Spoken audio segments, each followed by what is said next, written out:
Welcome to my houseplant tour of 2025. It is the beginning of spring. It is a beautiful sunny day today, so I thought I'm gonna buckle down and I'm going to do it. If you are new here, hello, I'm Jacqueline and this is my jungle story. I share everything on my houseplants. I bring you along on pretty much everything. I go on garden center tours, botanical gardens. Well, I've only ever been to one, but I want to go to more in the future. Repotting, plant chores. I went to my first ever plant markets and I'm definitely going to be going to more in the future. There's not a lot that I don't film.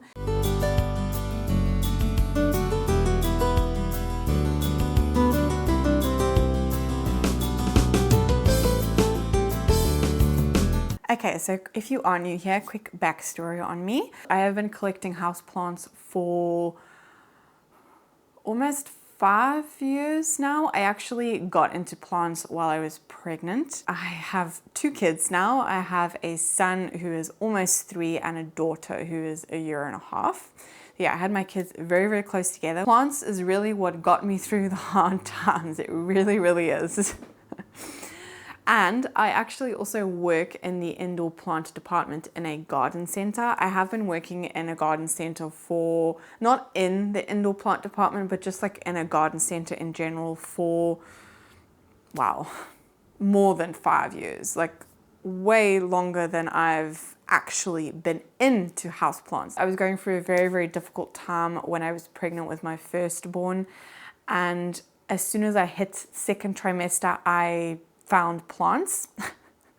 Now, I actually found an Instagram reel about an Ikea greenhouse cabinet and I was very, very intrigued and very interested because there were some plants that I had never seen before. And yeah, it was just super exciting and I did some research and yeah, the ball was rolling then and it never really stopped. I have also experienced 2 plant burnouts.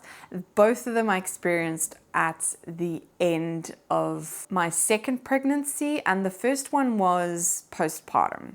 You know, very chaotic, crazy time. And at the end of my second pregnancy, I just physically could not take care of my plants.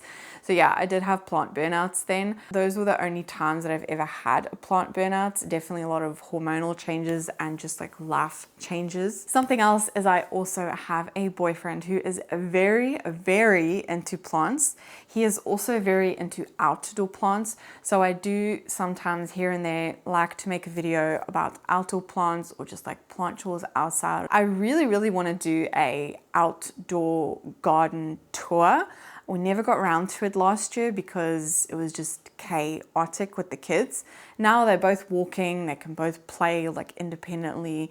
So I think it's going to be a little different this year. So I do want to get around to doing that.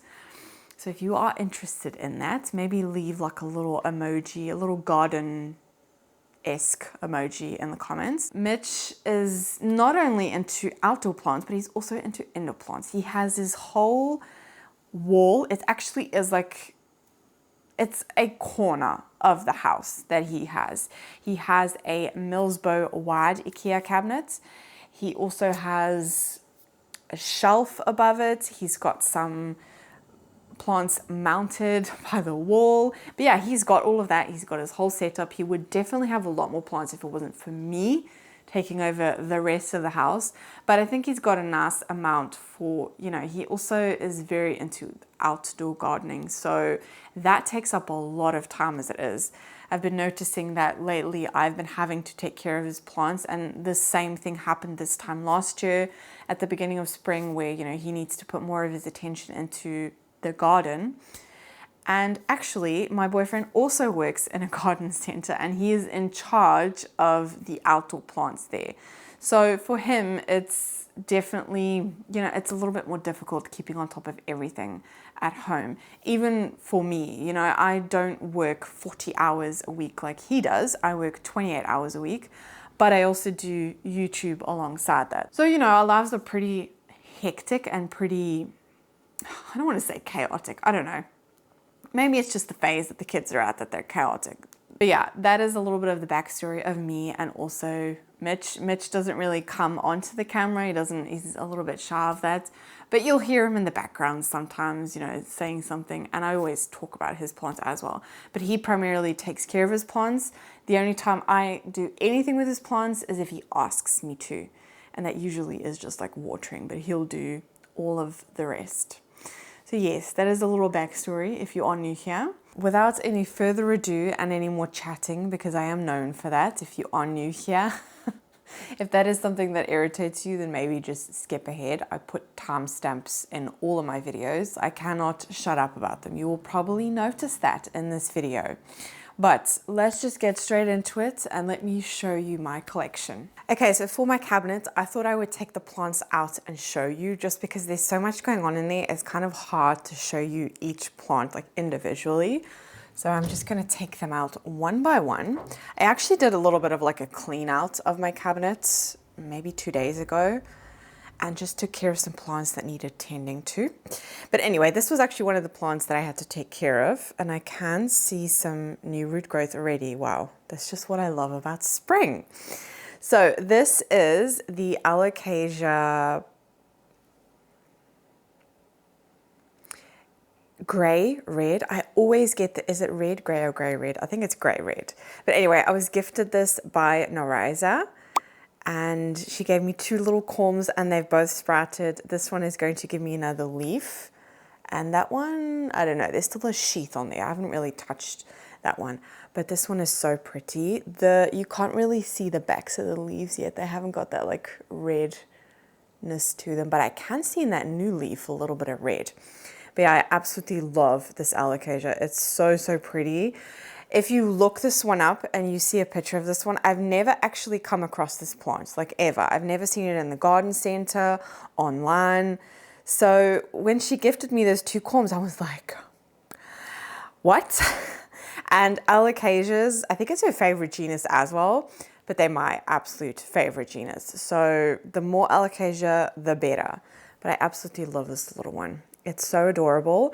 I have it in stratum and there's like a little bit of perlite mixed in there. I just do that to like prolong the life of stratum because it's not an easy product to get my hands on here in Belgium. But yeah, it's doing well. I can see some new roots there. I don't know how well the camera is going to pick that up. But yeah, it's doing well. So that's the Alocasia red gray. This is one of my favorite plants. So this is the Alocasia heterophylla. Oh, just look at it. Look how pretty that is. It's so stunning. This is the newest leaf it's given me. I think it's like fully hardened off now. Yeah, it has. So I don't think it will inflate any more than that. But the fact that this was the previous leaf and that's the next leaf, I have heard, well, I have seen online that the heterophylla sizes up quite quickly. So I'm very, very excited about this one. Very excited. It's got really nice roots there. Yeah, I still have the tag on here. This was actually gifted to me from Svetlana from Firefly in the Room. So thank you again. I just absolutely love it. Absolutely love it. She gave me a corm that had already sprouted. There were already roots when I unboxed it. So the fact that it's doing really well, I have it in the Alocasia mix from Subotanica or Soul Ninja. I don't know. To me, they both look exactly the same, but I think this one might be Subotanica. But I've had amazing results with my Alocasias in that mix. They absolutely love it. So yes, that is the heterophylla. Stunning plant. I might as well show you all the Alocasias first. They're always at the front of my cabinet because I love my Alocasia, so I want to like be able to see them. This is actually a little plant. I need to water it again, which means I need to repot it because I rescued this. There was no foliage when I rescued it. I was skeptical. I don't know if it was going to do anything, but it's doing something. I have a leaf, which is very exciting. So, I mean, look at this cute little pot. So this is the Alocasia Anthurium velvets. And when this plant gets big, it's like really, it's got like, even now, the leaves are very, very velvety, but the foliage gets like really nice and dark, like almost black, stunning. So when I saw this and I saw it was on its way out, I was like, no, I'm going to try and save you. And I'm so glad I did because it's actually growing and it's doing really well. But that little like layer of teeny tiny little hairs, like can the camera pick it up? I don't know. It's so stinking cute. It's so cute. I love it. It's so adorable. So yeah, very excited about this one. Oh dear, this is already dried up. That can't be new root growth. That's impossible. So I recently bought it's not a Watsoniana. This is actually the Prince of Corrupt. So it's a Watsoniana variety. I'm gonna pop it because that irritates me when it does that. This leaf definitely didn't come out very well. But this one actually, you can actually see it in the middle of this one. It's got like a slight purpley tinge to it, which the regular Watsoniana doesn't. I bought this plant quite big. It was beautiful, stunning. But I think what happened was I opened the window, and Alocasias don't usually like drafts. And it was still, I mean, it was an okay day, but most of my Alocasias were fine, but some of the more like sensitive ones, like this one, just didn't like it. This stem here, this was a huge leaf. Like, I'm not kidding. It was bigger than my head. But I had to cut it off because it was drooping, and the roots that it still had, because there was also some root rot issues going on, if it had to try and support this giant leaf, it just would have caused it too much stress. And actually, funny enough, since I cut that leaf off, this one has completely popped back up. Then, next up, this is a plant that I desperately need to pot up. This is the Hederaceum variegata or something like that. I don't know the right way of saying it. But this was also gifted to me from Svetlana from Firefly in the Room, and I absolutely love it. I've actually never come across this plant here in Belgium. I did recently see one at a plant market, but that was the first time that I'd ever seen one here in Belgium, and it's beautiful. It's absolutely stunning. It's just so, the variegation on this one, it's grown so much. This here is all new. It was just this. She gave me, I think there's 2 cuttings in here, but it's rooted very, very well. So yeah, I just need to take it out of this vessel and pot it up because it's already giving me what I want, which is like the trailing aspect. This new leaf here, it looks like it's gonna be so pretty. I love it. Oh my word, there's actually quite a lot of plants from, yeah, she was very, very generous in that plant trade that we did. This is another one from her. This is the Monstera Adansonii variegated. And I recently, well, not actually recently, but not that long ago, I potted it up. It doesn't have the variegation that I think of when I think of an Adansonii variegated. I think this might be like some marbly aspect to it because it's very like subtle, which I actually really, really like. Because I don't want, I don't know, I've heard like horror stories from the variegated Adansonii. That new leaf also looks like it's gonna be really, really pretty. I need to give it a support now. I can see it's already at the point where it's like starting to lean. Oh my word. Yeah, there's actually 2 in here. There's another, I hope that leaf isn't gonna get stuck, but yeah, there's another leaf popping out there. And this leaf is all funny. Why are you funny? You better not have bugs. Oh, maybe it's too close to the fan. Maybe it doesn't like that. I'm not going to put this on a moss pole. I do have plants on moss poles, but I've not been downsizing them. I've just been picky with the plants that I keep on moss poles because moss poles are obviously a lot of maintenance. So I'm just going to, I've had an Adansonii on like a cork pole, and oh my word, that thing still grew like a weed. So I'm just going to give it that type of support, and that's fine by me. So this is a philodendron tortum. This is one that I rescued from my work.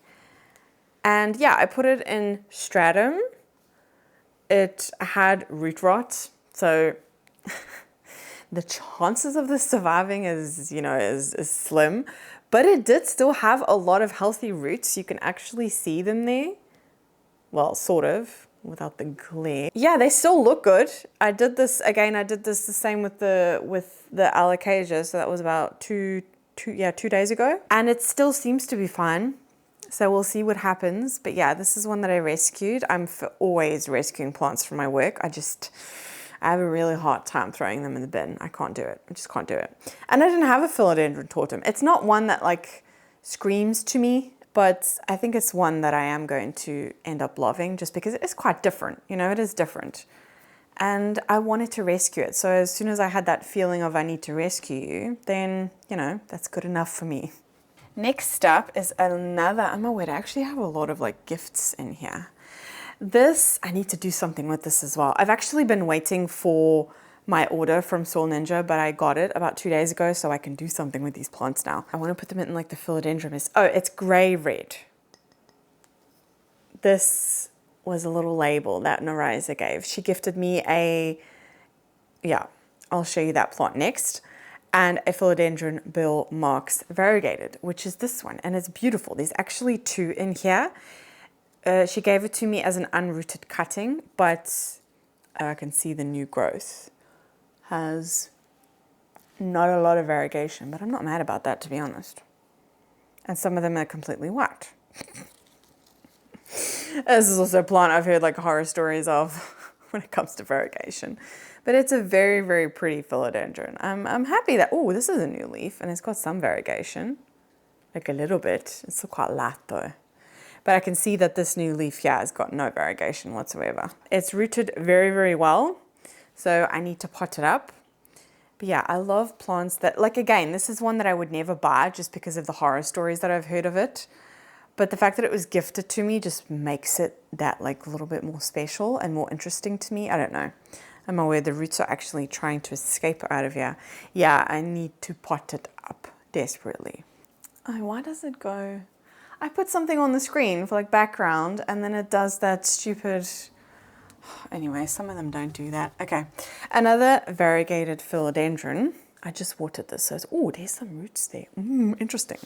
This was a plant that I actually thought wasn't gonna make it. I ordered this, I bought this last year in, was it November or October? I'm not 100% sure, but this is the philodendron snowdrift. And I just love it. I absolutely love it. Was this a wish list plant of me last year? I don't remember. Honestly, my wish list could be pages long, but anyway, it just gave me this leaf. Like how beautiful is that with like the pinky stems and you can see it and oh, it's so cute. Yeah, this was very small. It's given me a couple of new leaves actually. I think probably about 3 since I had it, but this hardly had any roots. I bought it as a teeny tiny little plug. And I was it's still quite wobbly in there. I was very, very worried about this plant if it was going to make. I think it had about 4 leaves, but it's rooted in there quite nicely. This is the philodendron mix from Soul Ninja. It's actually the first time that I've tried it.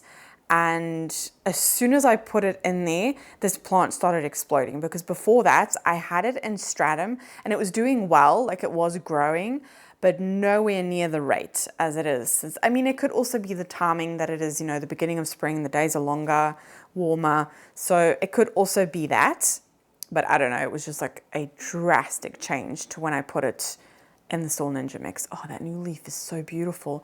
And then it will like fade to this like more minty, oh, it's just so stunning. Beautiful. Another plant, oh, I have not showed this on my channel yet. This is from my work. I ordered a mixed tray of calatheas, and I mean, yeah, Marantas are in the same family as calatheas, but this one was in there. This is a variegated Maranta? What is it? The I don't know. I'll put it on screen anyway. But I thought this was so pretty. Like, look at it. It's so beautiful. It's so beautiful. There's actually 2 in here. It's been growing like crazy. There's like new growth everywhere. There's going to be another new leaf there. This was only $4.50 from my work. It's in this teeny tiny pot. I just have to repot it. Oh, it's very rooted. It's very rooted. So yeah, I need to do something with it. I need to repot it. But it seems to be very, very happy. It's beautiful. I'm so glad that I have this plant. Oh, yes. This was the other gift from Narisa. This was also a unrooted cutting. I think it just had these 2 leaves at the bottom here. these 2 leaves, and it was starting to unfurl this one when she cut it. So all of this is new growth, and look how exciting this is. It's like showing the key form. I honestly didn't think it was going to do that until you like gave it something to support, but it's literally just been leaning up against the side of my cabinet, and it's already doing it, and it's beautiful. I just think it's so cool. That shape. Yeah, it's rooted like crazy already. Again, this is also a plant that I can pot up, but I think it's so cute. She also has a pot like this, and I don't know, I just think it's so adorable. So yeah, it's just in water. It seems to be happy. I'll just add nutrients every week and it's fine. Also one that I think I've ever come across that plant in the garden center. Okay, this was another rescue. At my work, we obviously get this plant in on a regular basis. It is very popular. People love it. And when you unpack them, they always arrive in plastic. We take the plastic off, and there's always pieces that fall off. And I think I had about 4 strands. And I literally just popped those strands in this pot on top of the soil. I like misted it. I didn't like use a watering can. I just like slightly misted it. And I didn't even like put any humidity on it, nothing. I just put it in my cabinet, and this thing started to grow like crazy. I cannot even see the pot anymore. It has been weeks since I've watered this plant because it's so compact and full at the top. It just stays moist. It stays moist constantly. I can see at the bottom here some pearls that have like shriveled up, but oh my word. Also, what I have noticed is that the pearls are getting smaller. I just need to give it more light because where I have it is actually there in the corner on top of that pot. But yeah, the Hoya is covering the light. So before I gave it like more light, and you can see more at the bottom that like the pearls are a little bit bigger. Look how full this is. Like honestly, if you see any of them in the garden center just lying on the floor, just pick them up. Pick them up, put them in the pot at home, and you could get this. This is a plant that I have tried with so many times, and it's always died on me, always. And all of a sudden, I just rescued 4 teeny tiny little cuttings, and I got this. Like it just goes to show, you know, rescue plants. This is a Hoya Thomsonii, and it's finally doing what I wanted to do. It was, at first I thought, okay, this one wants a trellis, the way it was growing. But now it's looking the way I want it to. I actually really want to hang it up because it's so, so pretty. Oh, there's so much new growth going on as well. This plant has also actually a couple of times given me peduncles. They've not done anything. I've only had this plant since October last year. So, you know, I wasn't thinking that those peduncles were gonna do anything anyway. The only thing is it's so close to the light that I can see there's a lot of algae buildup here, and it like stops you from seeing the roots, which is kind of annoying. There's a new shoot here. See this here? It's a new shoot. But I love this plant. I bought this plant specifically for both reasons, foliage and for the blooms. The blooms are absolutely stunning. The fuzzy, like, I just love it. I absolutely love it. And it's got like a slight splashiness to it. Oh, and it's such an easy one as well. Maybe it's just because it's in my cabinet. Oh my word, there's another shoot there as well. Can you see this here? That's new as well. Jeez. This isn't a plant yet. I'm going to show you anyway. This is a corm of a Alocasia tehrina. It was popping out of the soil at work from like quite a big one. This is usually what I do with my corms, because I don't always have the time to do something with them straight away. And most of the times I'll wait until I see something happening, and then I'll put them in stratum under a grow light with a heat mat, and they sprout and grow like absolute crazy. So yeah, that's what that little one is. This one's also from my work actually, yes. I bought this as a teeny tiny little baby plant. I think it only had like 4 leaves, and it's beautiful. This is the Hoya rosita, and I just think it's so, so pretty. It's also one that was actually looking kind of sad at work, so I guess it was kind of a rescue, but it picked up very, very quickly. It's got really nice, robust leaves. It's got like the rims are like dark. It's just so pretty. So pretty. And again, like with the algae, you can't see any roots anymore.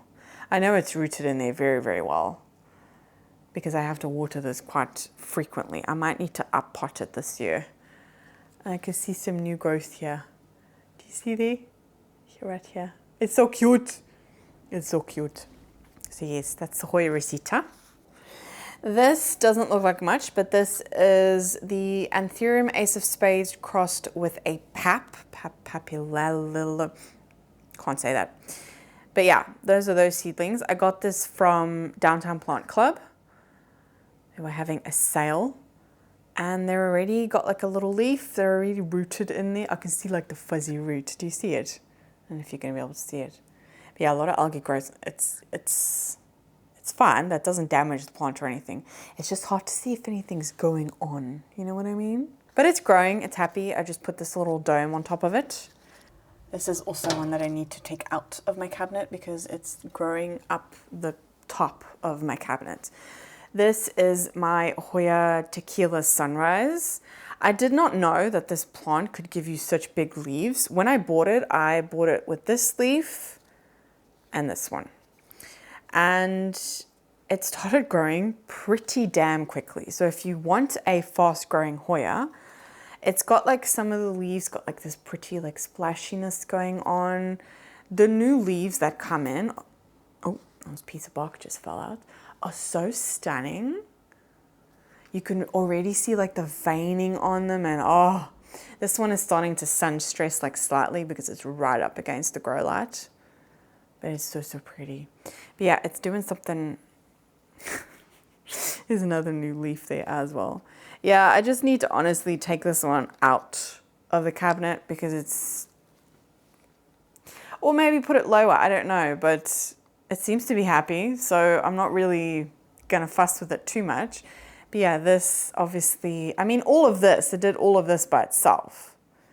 So I maybe just need to like direct it back down and make it like go all the way around the trellis, but it's a very, very pretty Hoya. I do have, this leaf is a little bit deformed because it was actually trying to grow. You can see there's like a bend here. It was trying to grow through the grid of the back of the cabinet.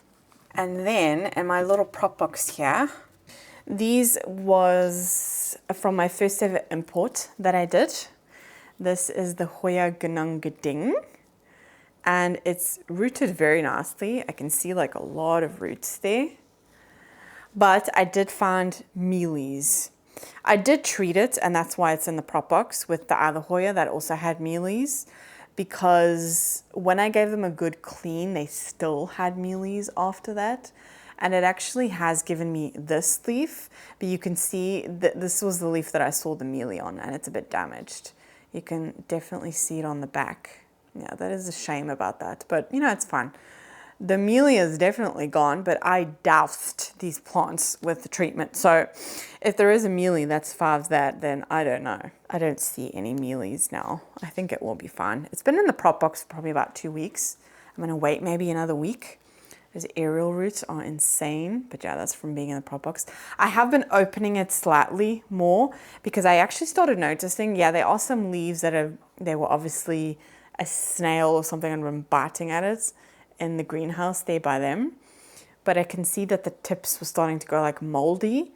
So they obviously, you know, there's no ventilation in there. So I just opened it up a little bit, but I can feel that I need to water now.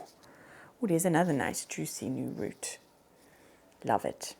So yeah, they're just chilling. Oh, and I'm losing leaves here. Please don't die on me. I just lost a leaf. This is the Hoya undulata army or something like that.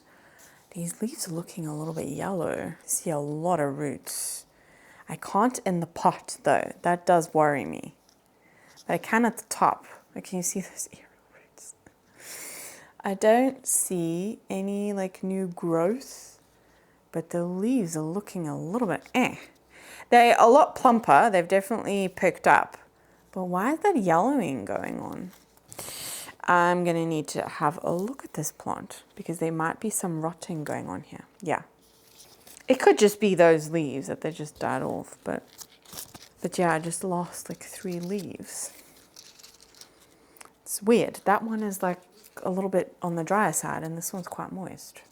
It'll make it. I've got a lot of aerial roots there. Even if I just chop here, I can still, you know, save this plant. But this one hasn't rooted in here as well. Might be some rotting going on. I don't know. That yellowing is worrying me. I think that leaf is also going to go, yep. Ooh. Okay, I'm thinking I'm probably going to have to chop this plant because I think it's rotted from here down. Because this is very wobbly. I've got roots there. I'm not worried about it, but yeah. Gonna have to do something with that. So that is the top of my cabinet.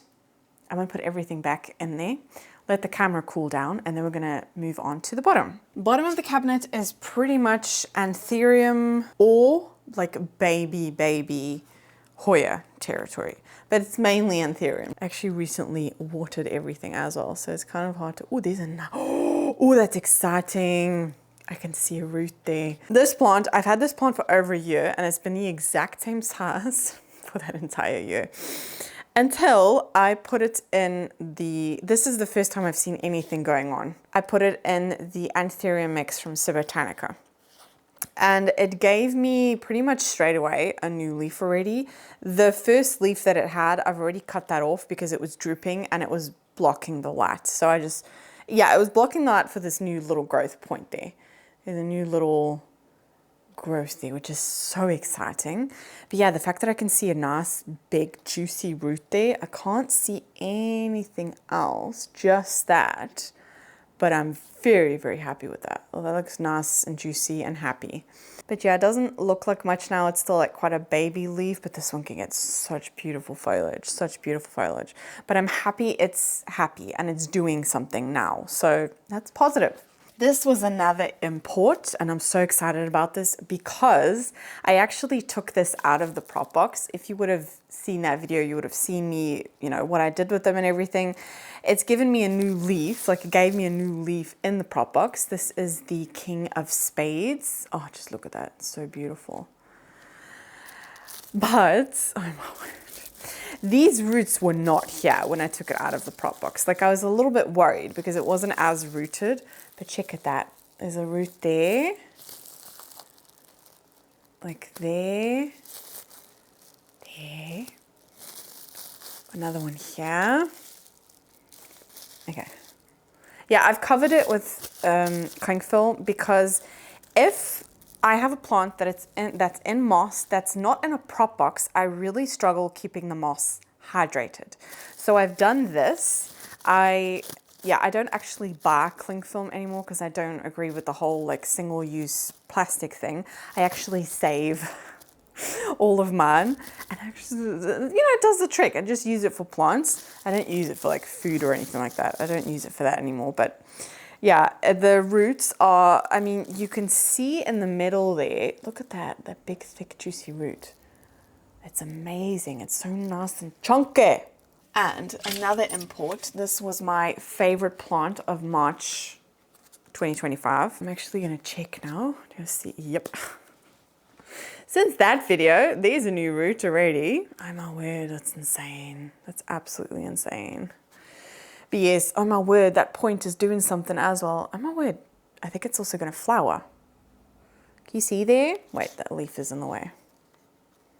If you can see there in the middle, I think it's gonna flower and it's gonna give me a new leaf at the same time. But yes, this is the Anthurium Pap Red Sonia. I'm not 100% sure if it is the Red Sonia, to be honest, because there's no red in the new leaves when they come out, which is why I actually wanted this one, because I did pay for this one myself. I added it to the import and I'm not mad about it. Honestly, it's a pap hybrid and I still love it. I mean, that's beautiful. That's absolutely stunning. Like, what more could you want? But I do miss that like red. So that is a shame, but you know, I'm okay with that. You know, with anthuriums, you never really know what you're gonna get. There might be a label on there, but that label might be wrong. You know, it can happen. It can happen. It doesn't matter from what grower, it doesn't matter. It can happen. So, but I'm definitely not mad about it. Stunning plant. Stunning. I'm going to have to do like a stunning word count for this video because it's definitely my signature word. But they just are. They're stunning. They're beautiful. This is my Anthurium luxurians, and this one has actually been on the slower side for me. There are multiple in here, and maybe that's why. There's actually 3 separate plants in here. Definitely, there's 3 separate plants in here. I thought there were 2 when I got it when I was a baby. But anyway, it's got 2 new leaves at the moment, so there's definitely 2 in there. But I think that 3rd one might be fresh, like new. But yeah, that is a new leaf. Wait, that's a new leaf there, and then here as well. So it seems to be very, very happy. That's also quite new. Oh yes, that's definitely a new offshoot. It's made a new offshoot because that's also new. Oh, just look at that texture. It's so beautiful. I mean, I want this plant obviously to size up because that texture and the size and the bluey silveriness of this plant, oh, it's so beautiful. But I kind of like how small it's been, you know, it's been staying. Yeah, watch now, it's gonna explode. I can see some roots happening, which again, it wasn't giving me any root growth until I put it in the Anthurium mix from Civitannica. And now I can see roots on the outside, whereas before, didn't do anything. It just wasn't happy. It did have a little bit of root rot as well. So this one is definitely a little bit more sensitive to it. Ooh, this is exciting.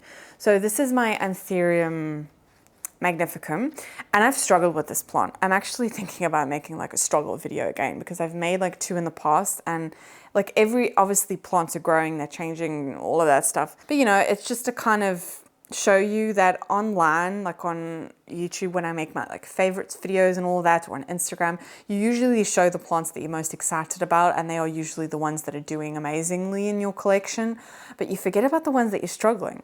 This is definitely one that I'm struggling with, the magnificum. I got this over a year ago. This is more than a year old.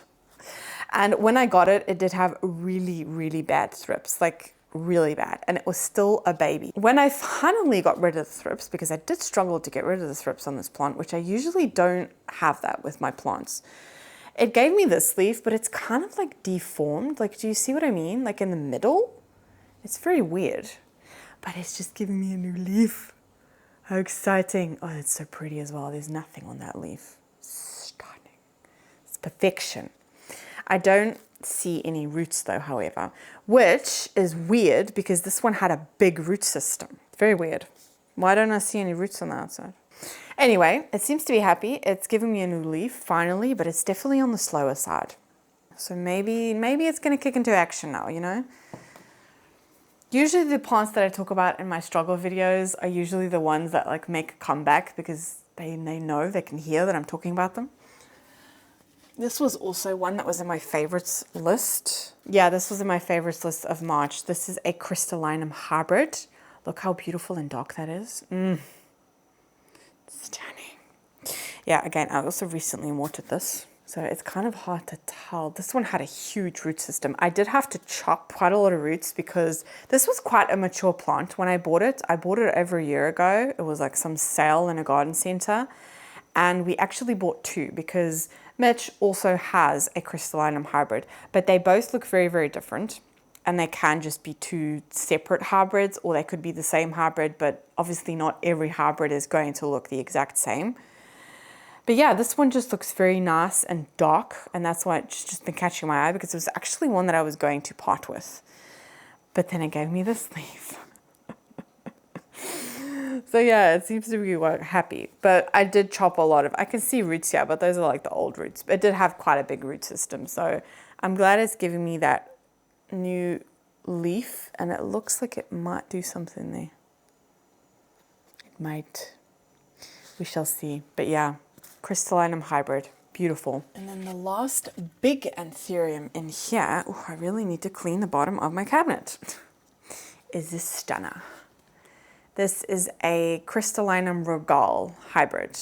And this one is actually slowly starting to catch up to the mother plant, which is very, very surprising. However, the mother plant has got a new leaf there, and that's gonna be a stunner. And this one is also getting ready to push a new leaf. Oh my word. Yeah, this one gave me, I think this was in my February favorites, this one, because he gave me this leaf over winter, and it's perfection. It's absolute perfection. This leaf is also starting to go up now because of the grow lights, but yeah, it doesn't matter. I can still like appreciate it and look at it, but it's just the perfect mixture of crystallina mamnugal. It's just stunning. So beautiful. It's rooted like crazy. You can see all those roots. Yeah, this was a little pup that we pulled out of the mother plant because I think there were about 3 or 4 in there. And I said, oh, I'll try and grow one. And I mean, look at it. It's such a fast grower. But yeah, that's the crystallinum regale. Beautiful plant. Absolutely love it. Again, also one that I've sort of parting with because we have the mother plant. But the fact that it's catching up to the size of the mother plant, I have a really hard time getting rid of plants. I just can't do it. Can't do it. And that one is perfect. Like there's no browning on it. And on the mother plant, Mitch has forgotten to water that plant a couple of times. I've put this one recently closer to the light. And I actually watered it, but it looks quite dry. Maybe it needs more water now that it's grows closer to the grow light. It doesn't make sense, but I have to keep an eye on that. So I won 2 little baby anthuriums on Instagram actually, and this is one of them. This is a anthurium dressleri crossed with ace of spades. Dressleri crossed with an ace of spades hybrid. And the first leaf that it gave me in my care was this little one. It's so cute. So yeah, when I got it, it was just those 2 leaves. But it's already given me that leaf. And it's so happy. I actually had it at the bottom of my cabinet, but there wasn't getting enough light. Like all these anthuriums, they were just completely blocking the light for these little babies. So I've put them on these clips and they're on my grid. I think they're going to be okay. And then this is the other one. This is a king of spades crossed with a ace of spades hybrid. King of spades HU crossed with AOSX. Yeah, that's what that is. I didn't know what that meant in the beginning. I've had to learn with it, but I potted these up in a plant chores video, but I don't see any roots on the outside. I definitely need to water it. I watered it yesterday. But yeah, moving it closer to the light might, be the reason as to why I need to water it. Maybe I didn't water it thoroughly enough. But anyway, it gave me that first leaf in my care. So I'm happy with that. It's growing, it's happy. Might be a little bit on the slow side, but I'm very happy with the potential of these 2. And the fact that I won them on Instagram was also just like so cool. So yeah, those 2 little babies. I also don't have them super close to the grow light just because I don't want to, I don't know, they can be like nice dark anthuriums, those 2. So I don't want to flash them with too much light, I definitely need to water this. I potted this up, was it yesterday or was it the day before? I don't remember. This is a Hoya Hushcliniana, and this was actually a cutting that my mom gave me from hers because I really wanted one, but I was very, very nervous. I've heard a lot about this Hoya, and yeah, I'm very nervous about this Hoya. It's been known to be one of the more finicky ones. I actually potted it up in the Cibotanica Hoya mix that I'm trying for the very first time. But the mix was already quite moist in the bag, and also this was rooting in water. So what I've done is I'd add like a little bit of water at a time, but now I can see I can just give it a good watering and it'll be fine. Now I can see some aerial roots there that are gonna make its way into the soil. But yeah, that's that little cutting that Mom gave me. It's already given me new growth while it was in the water, which I'm very happy about. Yeah, I was just adding nutrients into the water and, that way it was happy. It was actively growing and had a lot of roots. So I thought, you know what, I'm just going to pot it up. So that's that little baby.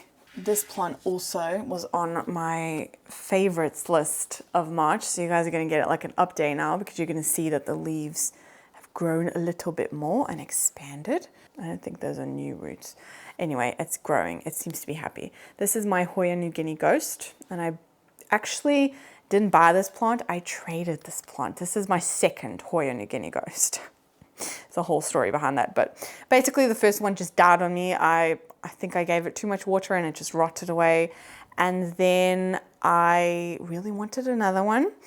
And I found someone on like a secondhand website here in Belgium that had one to trade, which is really nice. Makes it, I don't know, I like doing that. And it's given me 2 new leaves. So, it seems to be happy. It's not died on me. That's the main thing. And the fact that there's new growth, the other one never did that for me. It just died very, very quickly. Well, it died within the first week of having it. So yeah, there was no ways there was going to be new growth. But that like purpliness on the new leaves, it's so cute. I love it. This was a Hoya calistophylla. Okay, got too excited then. A Hoya calistophylla. This was one that I rescued. And this is one, I think I only have, there were in total, I think about 6 or maybe 5. 5 or 6 cuttings. I rescued 2 quite decent sized pot calistophyllas. But all of the cuttings rotted away. They did not make it. And I only have 2 left over now. The other one is living on like my Hoya shelf that I've got, so I'll show you that later, of course.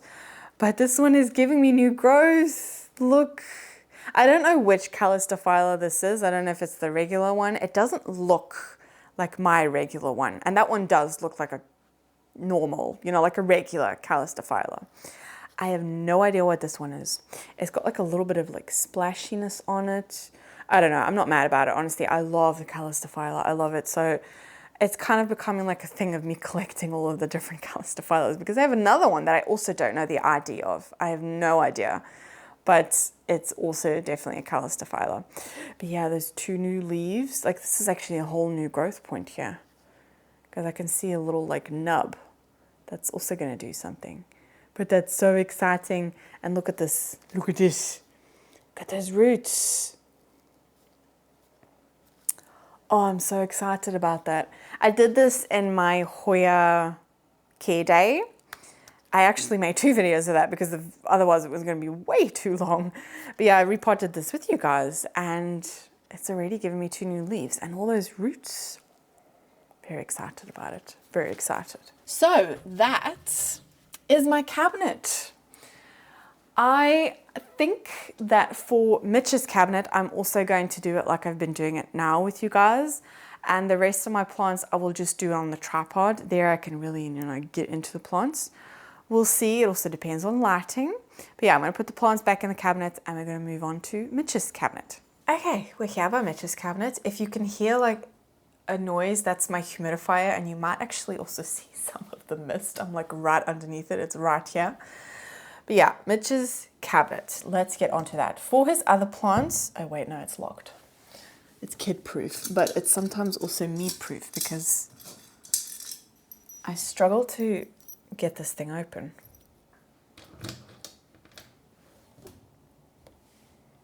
Okay, yeah, it does have a weather strip there, but see, it's coming undone because we constantly have to open it like that.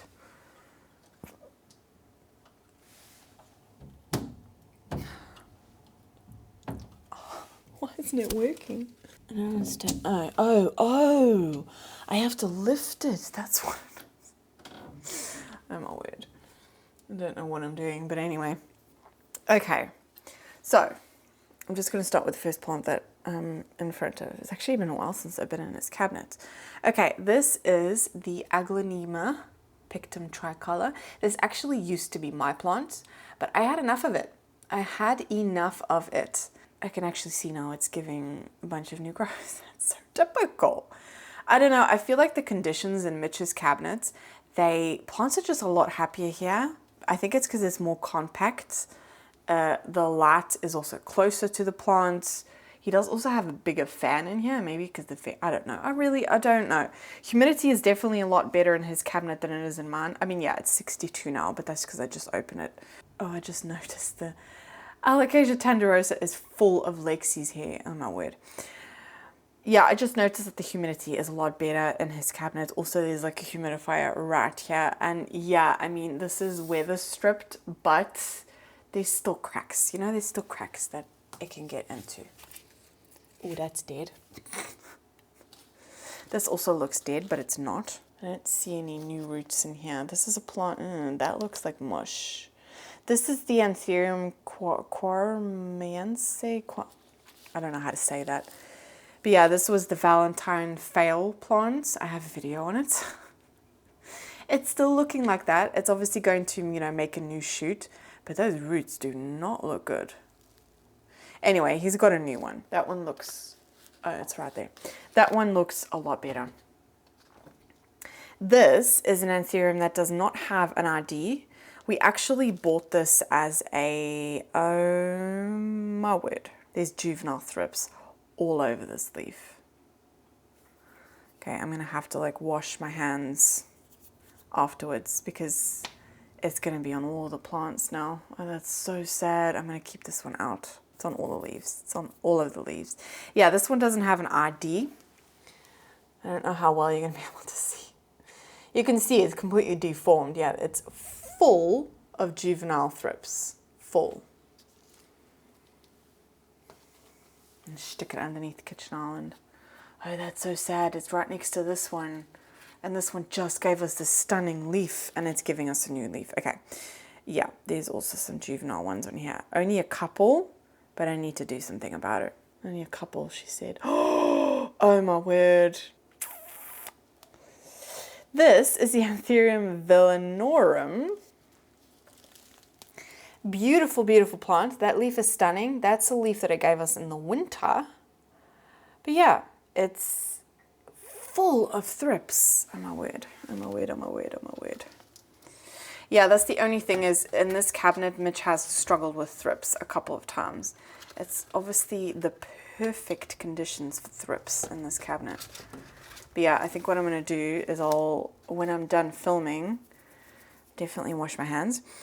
I will spray everything down because I can also see some spider mites here as well.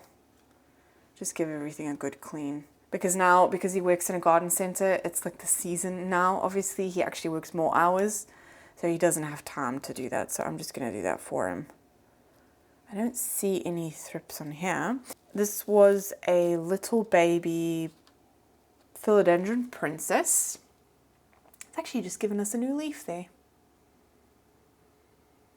This was from one that I rescued, and these pups were in there. To be rooting nicely in there, but that new leaf is very, very pretty. You can probably tell like the more lighter one, that one here. Very pretty. Just checking everything now, but it doesn't actually really matter that I'm checking everything because I'm gonna have to spray the whole cabinet down anyway. I don't see any on there. This one's actually doing really well. This is an Anthurium lux crossed with luxurians crossed with radicans. And it's looking really, really good. That's a new leaf. And I can see it's getting ready to push another one there. So yeah, it's looking really good. This one's really pretty. So pretty. Yeah, it's doing well. It's doing well. It's rooting nicely. This one is a wish list plant of Mitch and of mine. And usually if Mitch has a wish list plant and he gets the plant, I see it as a joint collection. I don't see it as like his collection and my collection, because otherwise we would have doubles of so many plants and we just don't have the room for that. But yeah, this is the Anthurium shell. Oh, it's so pretty. But look, it's giving a new leaf there. And this thing is rooted. I mean, the roots that this plant had, we bought it as a plug. And I mean, wow, it had amazing roots, absolutely amazing roots. So I'm definitely not surprised that it's so rooted. It's so pretty, so pretty. I don't see any thrips on that one either. What is this? This is in Magnificum. But why does that new leaf look so eh? It definitely looks pesty. I don't see anything, but that might be spider mites. Yeah, this is his Magnificum. He's actually got a bunch of baby Magnificums. No, I think we've already given those away actually. But yeah, that leaf is looking a bit pesty. You know, it's got like those weird markings on it. It's very weird. And it's actually weird. It was going to give us a new leaf there, and then it gave us that leaf. It killed off that. It's very wobbly in there. And then it's just given us that leaf, but it's like really, it's like weird. Very Very weird. This is a little one that he's trying to grow from his big plants. It actually fell off. Yeah, it's just a little cutting, but I'll show you the mother plant. It's so cute. Then we have some Alocasia that have spider mites. These two always get spider mites, always, but it's going to give a really nice leaf. So this is the Alocasia clipiolata, also known as the Alocasia green shield. And it's such a beautiful Alocasia. It really, really is. Like that veining. Oh, so stunning. And it's going to give us a new leaf. Oh my word, it's rooted very, very nicely. This is definitely the soil mix from Botanica because I propagated that corm in the soil like this because it had no roots, and those roots are amazing. Like absolutely amazing. Doing really well. Yeah, it just gave us that leaf. I'm not going to be able to show you on camera, but I can definitely see these like early signs of spider mites, and that plant always gets it. Same with this one. This is the Alocasia lutea. Oh my word, this thing is so rooted. Check out those roots. That's insane. That's the lutea. It's the one that gets the like yellow stem. You can't really see it that well now, but it's still quite small. But yeah, this was also one that I propagated just the corm because the corm was quite a beefy one in the soil like that, and it's rooted amazingly. But I can see there on the corner, right here, there's spider mites. Oh, it's always those two that get it. Always those two.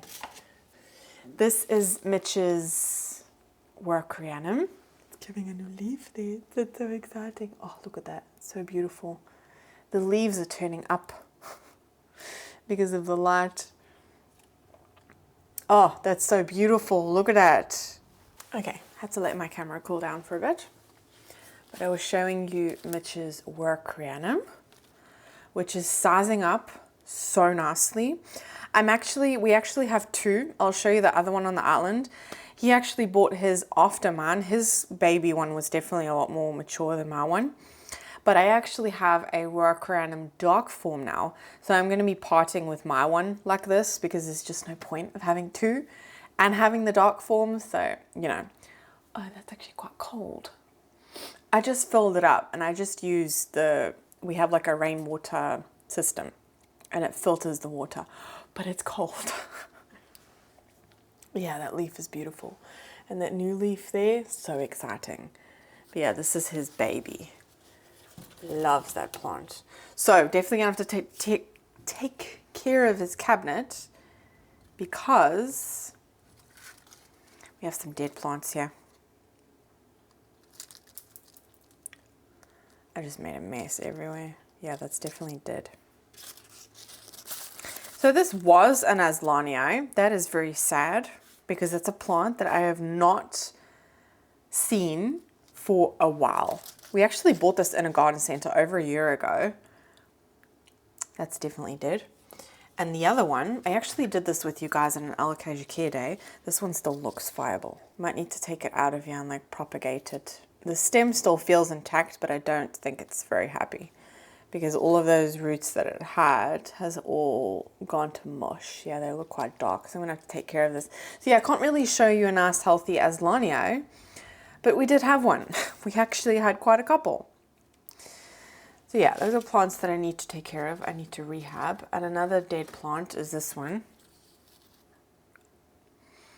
Oh, rotten corms smell nasty. That was a ninja. Oh God, that stinks. That really stinks. Yeah, that was actually the mother plant, funny enough, which is quite sad, which was not doing very well, which is really weird because I've got quite a couple of ninjas. We had so many corms from that plant. They all did absolutely amazing, but the mother plant has just been struggling. This is actually a new plant that I got for Mitch. This is a anthurium pedatum crossed with a pap Fort Sherman / silver shield. This was, oh, it's giving a new leaf. Yeah, it's just a little seedling, but I got this at a plant market for Mitch because he really wanted a pedatum. I actually asked the guy, this is from Curious Plants, and he said he's not 100% sure if, you know, which one it's going to come out to be, but he thinks that it's going to be pedatum, which is what Mitch wanted. So it's going to be interesting to see. Oh no. I think there's a crack in here. It's wet at the bottom. There's still water in there. Oh, I need to change out that water. Okay. This is Mitch's Alocasia Dragon Moon. And oh my word, it's going insane. There's going to be, that might be a flower or it might be a new leaf. Wow. This is one beefy plant. I can see. Can you see on the top there? Oh my word. This is so hard to show you. Because like I have to keep this also because it's in water. There's a giant corm on the top there. Yeah, you're not going to be able to see. My word, this plant is insane. Its root system is also insane. Yeah, okay. This plant honestly did not grow for us until we put it in this cabinet. And it was very happy with it. But check out the size of that leaf. Like compared to my head. It's huge. But it's so beautiful. Yeah, I love the Dragon Moon. Absolutely love it. So these are little seedlings that Mitch got. This is an anthurium chamberlaini hybrid. And I'm just going to quickly take it off so I can show you. You see the little leaf? Yay. So that's exciting. Come on, get on there properly. Get on there properly. Oh, this is exciting. This is actually a wish list plant of mine. This is a anthurium regale. But look. There's 2 leaves. That's so exciting. I think it needs to water that. I don't see any roots. But the fact that there are 2 leaves, oh, that's exciting. This is an anthurium forgetii, like a pure one. There's grass growing in there. Yeah, so the forgetii, and yeah, there's grass in there as well, but there's a little leaf that's so exciting. And we just bought these as seeds. They hadn't, I think, they were sprouted. Yeah, they were sprouted, but there were no like roots or anything yet. All right. So that is Mitch's cabinet. I'm just going to put everything back in here. And after I've done the tour, time to take care of his plants because he always, yeah, those plants are just dead. I'm not going to put that anthurium back in there. That's absolutely infested. But there were quite a couple on this one as well, which is very sad because that leaf is beautiful. So I'm, yeah, just going to close it for now. I've made a mess everywhere, but that's okay.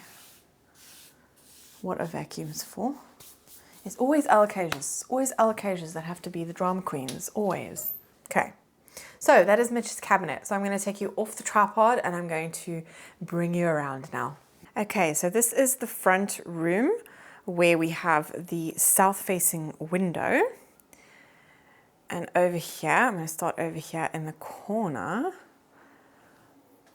Up there, we have, that is actually one of Mitch's plants. That is the philodendron markins. And ever since we've been giving it more light, because it gets light from this mother grow light next to it, and also from the SANSI grow lights up above, the leaves have been getting like a lot bigger. It's just so, I don't know. It's been doing really, really well. It's very happy there. Even at the top, the leaves have gotten quite big. So yeah, seems to be quite happy. It's very long. I've chopped it a couple of times actually. But yeah, it goes all the way behind there. And behind this box here as well. But yeah, I need to chop it again. It's just, I was contemplating it of putting it like on the wall here. But I don't know, I don't really like doing that. I like taking it down to give it a shower, so.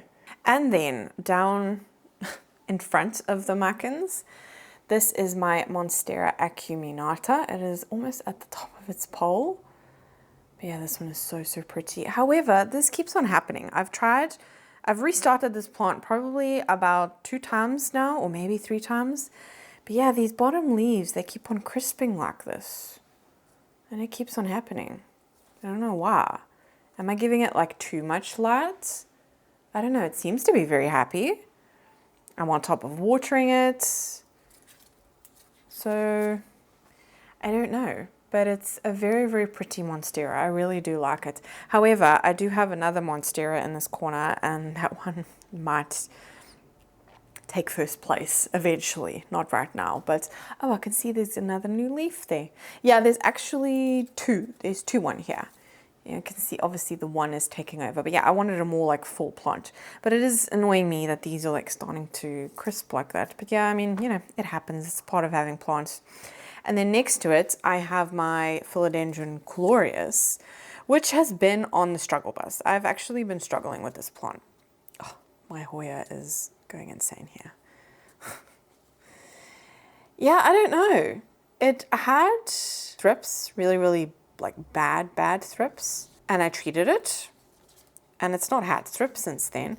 It does look like it's going to give me a nice new leaf there, but the one leaf just completely like shriveled up. It was very, very weird. Maybe it was because of the thrips. It just had a bit of a beating because it did have thrips in the winter, and you know, it's taking its time to kind of recover from that. But that new leaf there looks very promising, so I'm very happy about that. But yeah, that's the glorious. And then, it's kind of hard to show you. Down there is a Monstera Esqueleto, one that I recently put on a moss pole. Yeah, I'm so excited about that one. So excited. That's a wishlist plant. I cannot wait. I don't know. I love watching Monsteras grow. I just find it so satisfying. It's looking good. It's looking really good. It's not, oh, I thought that moss pole might actually be, oh no, that's because that's new moss. That's why. Usually when it's that color, I think, oh no, it's dry, but it's not. It's actually quite moist. But yeah, it's new moss, so it doesn't have that like algae buildup yet. But yeah, it's chilling down there. I'm purposely not giving it a ton of light because I don't know, I've done that with most of my monstera and they seem to be happy that way. I noticed that this one was getting too much light and the leaves started to bleach. It actually looks a little bit better. So yeah, but anyway, that one's just chilling down there. It's getting more than enough light to climb nicely up the pole. So yeah, I'm happy with that one. And then the last moss pole in this corner is this huge philodendron splendid. I mean, look at that. Yeah, that's the latest leaf. It did not all winter. Oh my word, I can't even get it all in frame. It did not all winter give us a leaf. It just didn't. It didn't do anything. But I did also chop it just before winter because actually the pot that it's in pon, but the pot is just decoration because you can see here, it's cut here. So yeah, I've just done it with pon to kind of make the pot heavier because it's already quite wobbly, as you can see. Because the foliage is getting so full, but it's getting ready, or there's already going to be a new leaf there. And oh my word, that was the last leaf. That's just amazing. That's absolutely amazing. I love this plant so much. So much. I've propagated this plant so many times. It is so resilient, so easy. Yeah, it doesn't get pests that often. This leaf back here as well, it's like missing its moment. It's beautiful. Let's move you down. Like, it's so pretty. There's a little bit of damage there from thrips. Yeah, I think that's actually the first time that it's had thrips. The first time I've had thrips in this corner. But yeah, that's the last moss pole in this corner. This is pretty much like the moss pole corner. I'm just like more on top of care with moss poles. The splendid is actually one of Mitch's plants, but I actually take care of it. We used to have a giant philodendron in this corner, but we've actually recently moved it. I'm still not used to using the gimbal. Then this was in my March favorites. This is where I keep my Dieffenbachia tiki. Oh, it's getting ready for a new leaf day. Yeah, it seems to be very, very happy in that spot. It's getting a lot better light, whereas before it was on the floor there by the Spathiphyllum, the peace lily. And it wasn't really growing that quickly. It was growing, it was giving me new leaves, but it just didn't really seem to be that happy. And I've put it there and I don't know, it's just shining now. Plants need light. Then this one, the peace lily, as you can see, dark. Not getting the best of light down here, but I have always kept this peace lily. This is the Spathiphyllum diamond. I've always kept this one in low light and it just thrives. You can see so many, oh, that new leaf is beautiful. That's so pretty.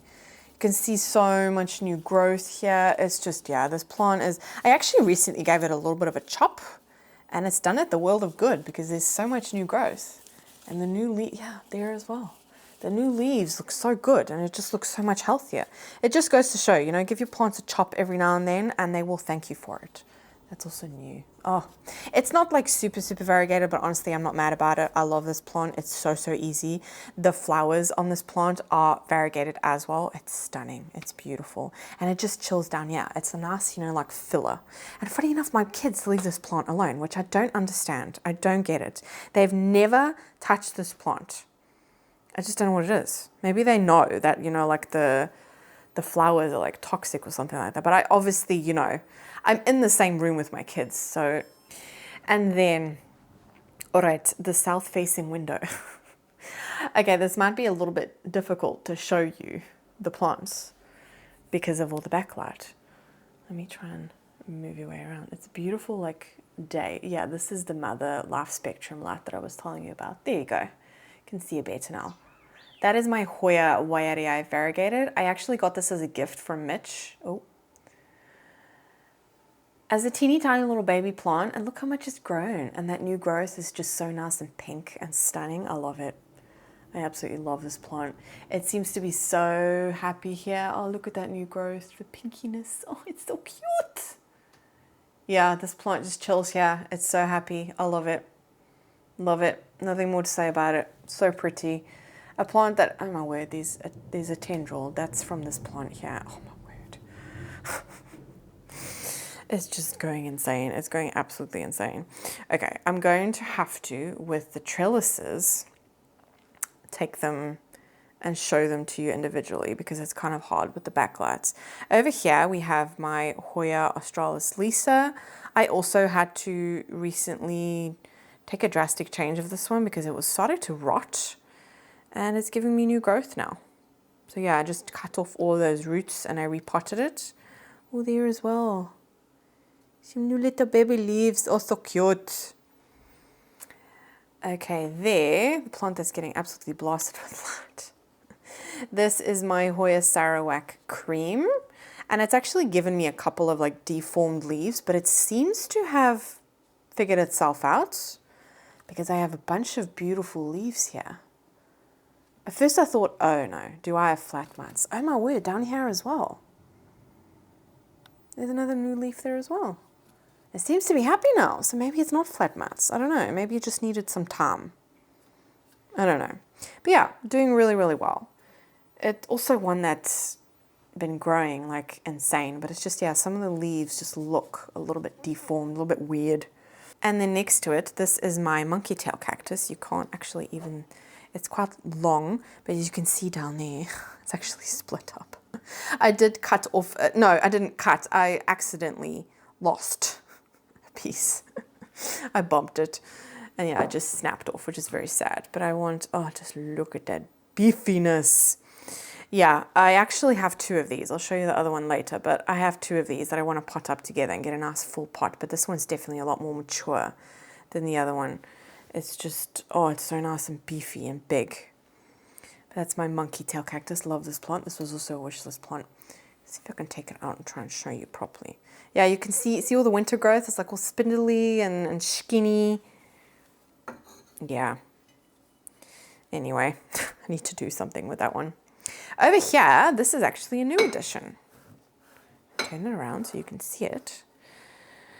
This is a Hoya kerrii that I recently potted up with you guys. I put it in the Hoya mix from Botanica. I gave it a good water, so it still looks quite dark. But so far, the plant hasn't like croaked on me or anything. I was a little bit worried that the mix was just like a little bit too dense. Actually, is that, wait, come on, focus. Is that like growing? I think that might be actively growing now. Oh my word, that was not there before. That's so exciting. And this one is definitely hardening off more. Oh, I think it's happy. Yay. Okay, I'm gonna turn it back around. Oh, that's so exciting. I'm so happy about that. Oh, this one's also doing really well. This is also one that I recently had to take out of its pot. I had it on a trellis and it just wasn't happy. It didn't have a very big root system. This is the Hoya. Oh my word, there's new roots there. Okay. I had it in a pot that was way too big. This is the something with black margin. I can see the name in front of me, but I'm not going to try and pronounce that. But yeah, there's new growth there. Like, look at that. It's so cute. And a tendril. It looks so much better. So much better. I think this was one that I did off camera because I noticed it at night just before. I don't know why, but sometimes before I go to bed, I go into like this thing of plant chores. I don't know what it is. But yeah, it's looking so much better than what it was before because it just, yeah, it was screaming out for attention. There was something not right. And there was a little bit of root rot going on. Oh my word, dude. What are you doing? Okay, where are you from? Oh, you're from the Matilde. Oh my word, oh my word, oh my word. I made a reel on Instagram about this a couple of days ago. But my tendrils of my Hoyas, oh my word, it's just going insane. Yeah, as well. Like, again, I literally just did this a week ago. I'm not over exaggerating. Oh my word, that new leaf is stunning. Oh, so beautiful. And I got new growth there as well. This is my Hoya D. I really need to find out how you say this one. DKI or something like that. Yeah, so much new growth. These are all new leaves at the top here. All new leaves. That's also new. Oh my word. Yeah, this plant is just, I put it, oh my word. I had this on my March favorites. Remember I said there was a new tendril? Check it out. Check out how much it's already shot out. And there's a new leaf on there. And I can see another little baby leaf as well. That's so exciting. Yeah, this plant honestly was going insane in my cabinets. The tendrils were growing up against the glass. So yeah, I needed to take it out of there because it was just getting too big for the cabinet. I put it on a trellis not that long ago. And it's already, I need to already put another clip here because it's, the tendrils are going insane and the Matilde is trying to attach itself to the trellis here. Oh my word, this one here as well. Where is this one from? Oh, that one's from the Macrophylla. Jeez. Jeez. Okay, I can't get to the plants. I'm gonna have to move some plants. That's okay. Okay, over here. I just call this my blue cactus. I actually don't know the right name, but obviously all the names will be on screen. This one's growing quite a lot, actually. But yeah, I put this right here. It gets nice sun. It is shadowed a little bit by the Hoyas because they're going insane. But yeah, I just call this my blue cactus. I love it. It's so pretty. So pretty. It's grown quite a lot, actually. Okay, I had to take a break, and in that break, I actually took care of my Hoya Wilbur Graves.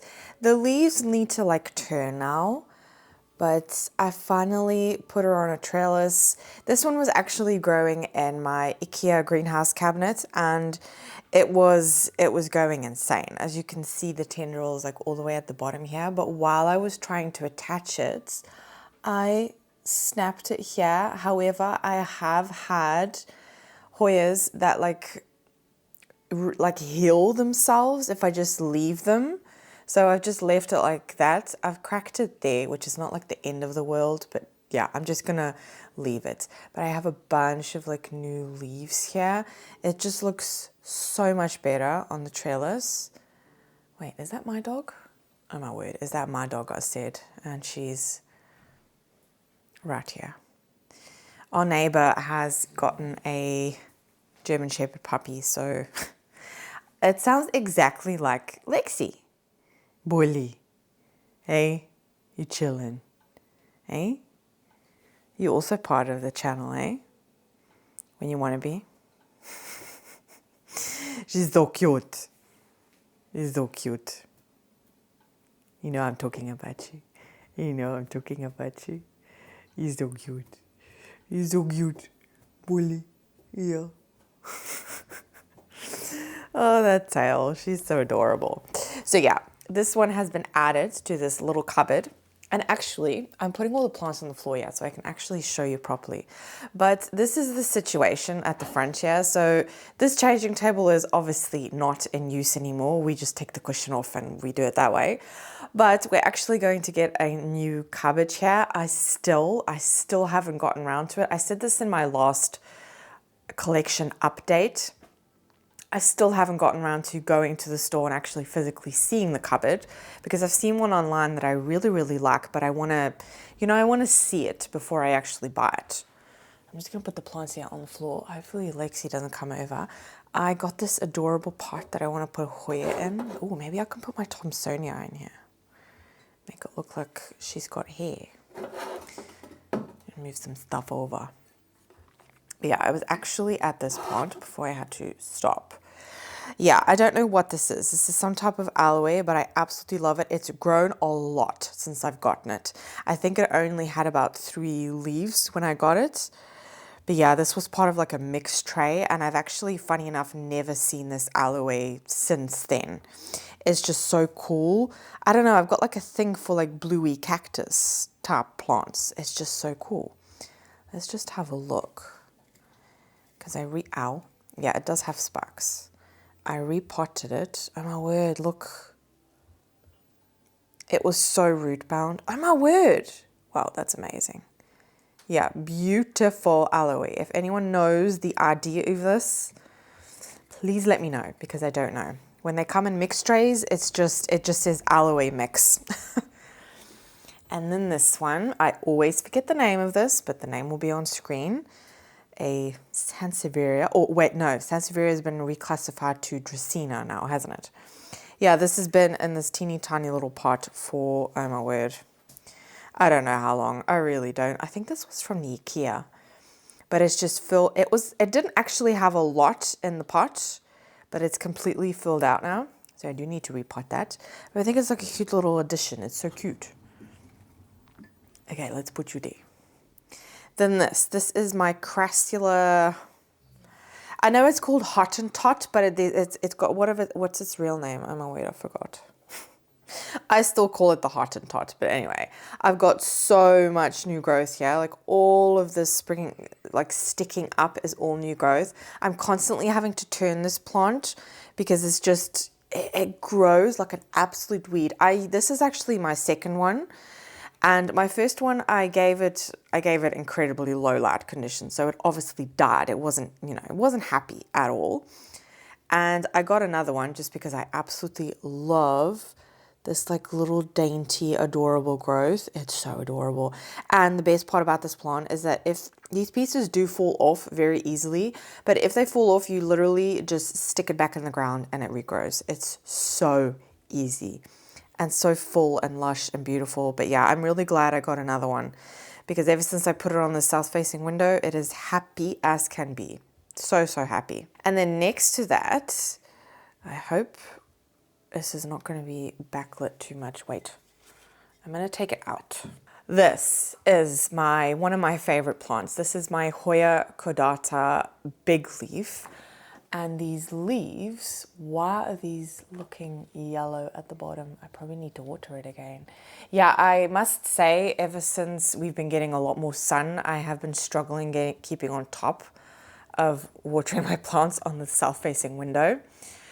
But yeah, this is the caudata big leaf. I bought it as, I thought it was just a regular caudata, but then when I actually ordered it, I noticed that next to caudata, it did specifically say big leaf, because I've had a lot of you guys tell me that, oh wow, that caudata has such big leaves. I mean, it does.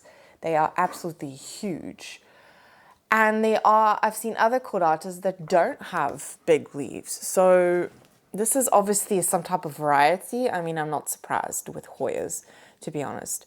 But this one is so beautiful. Oh, that's a new leaf. Look how pretty that is. And this one flowered for me for the first time this year. And it's going to flower again. So yeah, if you have Hoyas and you've got peduncles, do not cut them off unless they fall off themselves, obviously. But yeah, it bloomed from that point, and now I see that it's actually getting ready to bloom again. So that's so exciting. But yeah, these bottom leaves are looking a little bit yellow. I need to water it again. But I love this plant so much. It's so pretty. I actually need to do some like moving here, but oh, it's beautiful. It's stunning. Lexi? What's mommy doing? Did you just fart? Because it's stinky in here. Although they are cleaning the drains. And it always stinks when they do that. This is, I completely forgot the name of this one. Isn't this called the dragon fruit cactus or something like that? It gets like these really beautiful flowers. I don't know. I bought this as a teeny tiny little baby. It's huge now. I can't even see the pot anymore. It's in terracotta. But yeah, it's growing like crazy. Growing like absolute crazy. You can see all of the new growth. It's so cute. It's fuzzy. Okay, my Kindle just fell out for some reason. Anyway, yeah. I will put the right name on screen anyway of what this one is. But I think I always knew it as the dragon fruit cactus. But all that new growth has got like a pinky tinge to it. Yeah, we've been getting a lot more sun. So it's so cute and it's so happy. And then in the corner here, I'm going to try and turn it. This is the plant that is like attaching itself to the... Look at the tendril. It's like all the way over here. Anyway, this is my Crassio petulata. I don't know. I feel like plant names, honestly, who makes them up, huh? Yeah, it's full, it's bushy. I actually recently gave it a little bit of a chop, and I think that's why it's also exploding in growth, because there's just new growth everywhere. I'm keeping my eye on if this plant will like bloom for me, but it's honestly putting a lot of energy into new growth.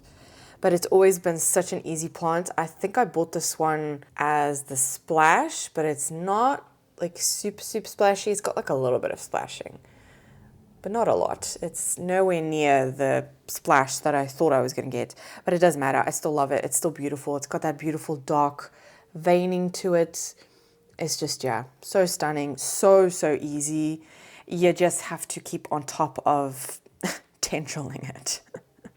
Because it's definitely one that likes to attach itself to a trellis. That's for sure. Okay, this is going to be difficult because of the backlight, but I'm going to try my best. This is my Hoya Matilde splash. It's got some like nice splashiness to it, especially here, actually.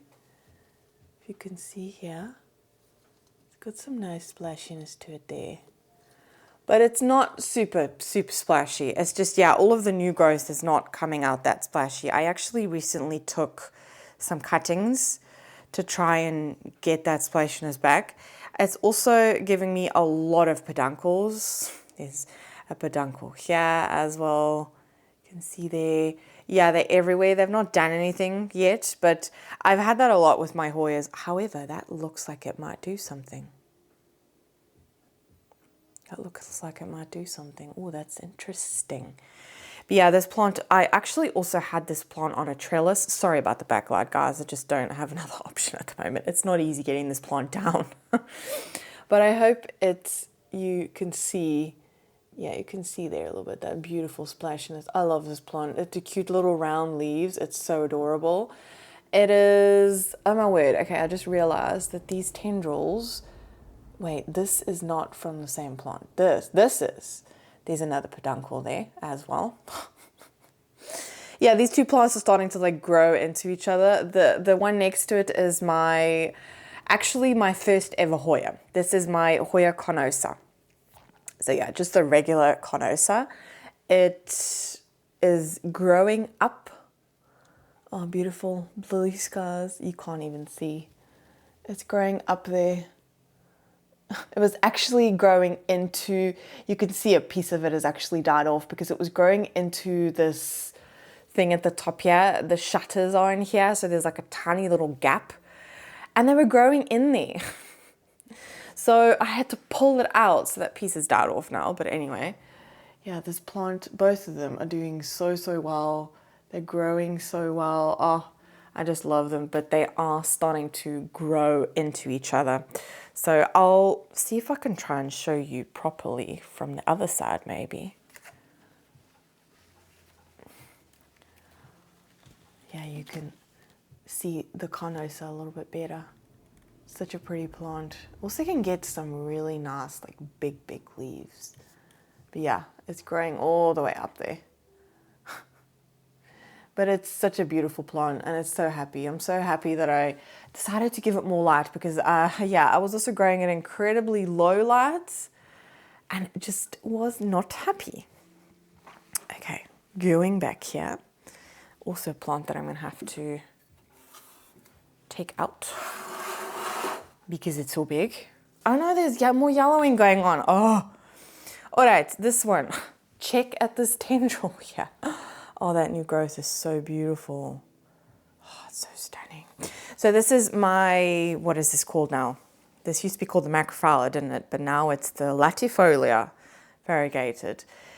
Yeah, this plant, I bought this as a small little baby over a year ago now, or just a year ago now, I think. And it's just grown absolutely insane. I didn't know this plant could get such big leaves. Like, look at that, it's huge. I'm starting to see like some sun stressing happening here. That's so pretty. This is looking a bit yellow. Okay, I can feel from the leaves that this plant needs water again. And there's some more new growth here. Oh, there's another new tendril here. But the new growth is so pretty and pink. Oh, this leaf here as well is stunning. Just look at those leaves, like it's adorable.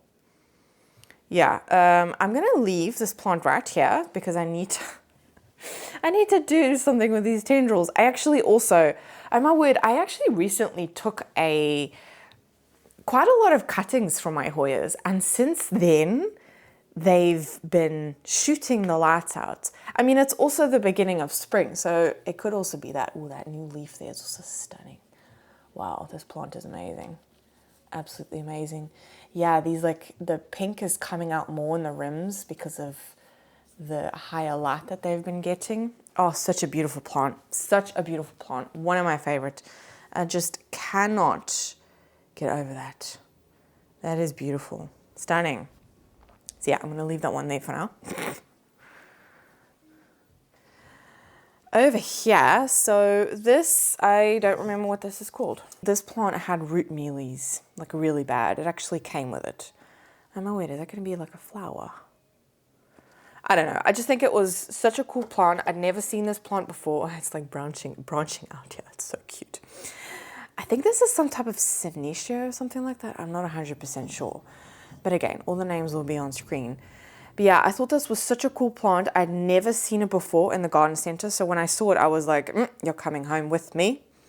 It's so cool. It's, again, got that bluey like tinge to it. It's just beautiful, absolutely beautiful. I can't say much more about this plant. It's just so unique in its own way. It sticks out. It's, yeah. This plant also, yeah, it had root mealies and it was full of mealies. So I had to really, this plant lived outside for quite a while because this was the first plant that I had ever, oh my word, this tendril, that I'd ever seen mealies on, and the first time I've ever had mealies in my house. So that's why I put it outside for the summer, because it kind of scared me. I was so proud of myself for not having mealies for so long. And then this plant, yeah, it just obviously came with, you know, the garden center. And then down here, I'm not good with names when it comes to my succulents and cacti. But this plant actually bloomed for me last year. I don't know, is it doing something there? I don't know, but this plant is so cool. It's such a chunky, I just love it.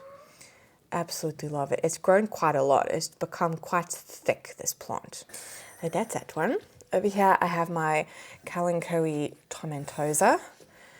And I love this plant. It's so fuzzy. I have a thing for fuzzy plants. It's just so soft and so stinking cute. It's grown quite a lot, actually. But it's so pretty. I think it's such a unique looking plant. Like, that new growth is so pretty. And like the tips are like they're like a dark brown, but when they come out, like an orangey color. It's just so cool. And yeah, so soft and fuzzy. I love it. And then over here, this is my latifolia. Yeah, honestly, the trellis, the situation with this plant, I don't know. I need to do something else with it. Because the trellis is not stable and it's just not working for it. I had to repot this one recently because the pot that it was in was too big and it was struggling, and it just kept on staying like too wet whenever I watered it. But yeah, this is the pot of gold. And this one has not been growing as well. I'm actually going to have a look. No, I don't see anything, but the trellis is it's not stable in there, but obviously the pot is also teeny tiny. But yeah, that's the pot of gold. Don't have much to say about that one. This is, again, there's like sun stressing happening here. These like spots, this one does react to if you don't give it water on time. I'm going to turn around and put it back. And go from the other side. But yeah, the pot of gold has honestly not done a lot for me. So I have to have patience with that one. I'm going to put everything back. Okay, so on the changing table, we have some more little succulents here. This is quite a new addition. This is the Euphorbia obesa or something like that. Yeah, I got this one recently and we potted it up together, and this is where I've put it. Next to the Stapelia, yeah, this is Stapelia variegata. Oh, I cannot wait for this one to bloom. Obviously, it's still a baby, but you know, I've got high hopes for it. They're both so stinking cute. I absolutely love them. You can tell that when it comes to like succulents and cacti, I love like the silvery, bluey, tingy colors. I've got more as well. Okay, and then next to it, we have, I don't know what that is actually. I rescued that plant. I can see a leaf has fallen off there. It was teeny, teeny, tiny. I rescued it. I have no idea what it is. Is it some type of bear paw cactus or bear claw? I don't know. Or some type of kalanchoe. That's what I maybe thought it was. But I have no idea. If anyone knows the ID of this one, I know I have been told, but I need to actually just write it down. But there's so much new growth. It's so cute. I love it. I love these like tiny little terracotta pots here. They're just so adorable. But they are kind of, well, almost being shadowed by, that's the wrong way. I don't even know if I'm going to be able to get this whole plant in frame. I really don't. This is my huge monstera Thai constellation. It has just given me this huge leaf. It's still actually hardening off a little bit. It's actually been getting full sun, but it's looking absolutely stunning. It's, oh, this plant is just so beautiful. It's so full and big, and yeah, I can't get it all in frame. It just doesn't do it justice. It really doesn't. It's just so pretty. I absolutely love it. Got it in quite a big pot, but yeah. I need to find a new home. Well, not a new home, just a new spot for this one. And I'm thinking, I've got an idea. Which you guys will obviously see once I do that, but I need to talk it over with Mitch first because I'm constantly moving things and he's always like, what have you done now? Okay, then next to it, I have my Monstera elbow. Oh, this plant is so stunning. I actually won. This was a top cut that I won at a plant event. It was at Plant Lovers Day. And yeah, I won this cutting and it has recently just given me this leaf. It's a little bit smaller, but I mean, look at that variegation. It is beautiful. Absolutely stunning. Like the variegation on this one. Oh, I can't with this. It's beautiful. Stunning. Stunning, stunning, stunning. And I can see root is attaching there. But yeah, Monstera elbow. I'm so glad I have these two Monsteras in my collection. I'm just obsessed. And why did it just sound like someone hit my window? Geez, that was loud. But yeah, they're both living here at the moment, but they're going to have to be moved because once this new cabinet comes here at the front, it's going to be Hoya territory. So I don't know what to do.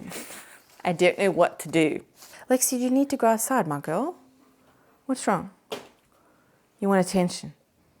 Say, who are you talking to? Why are you not giving me attention?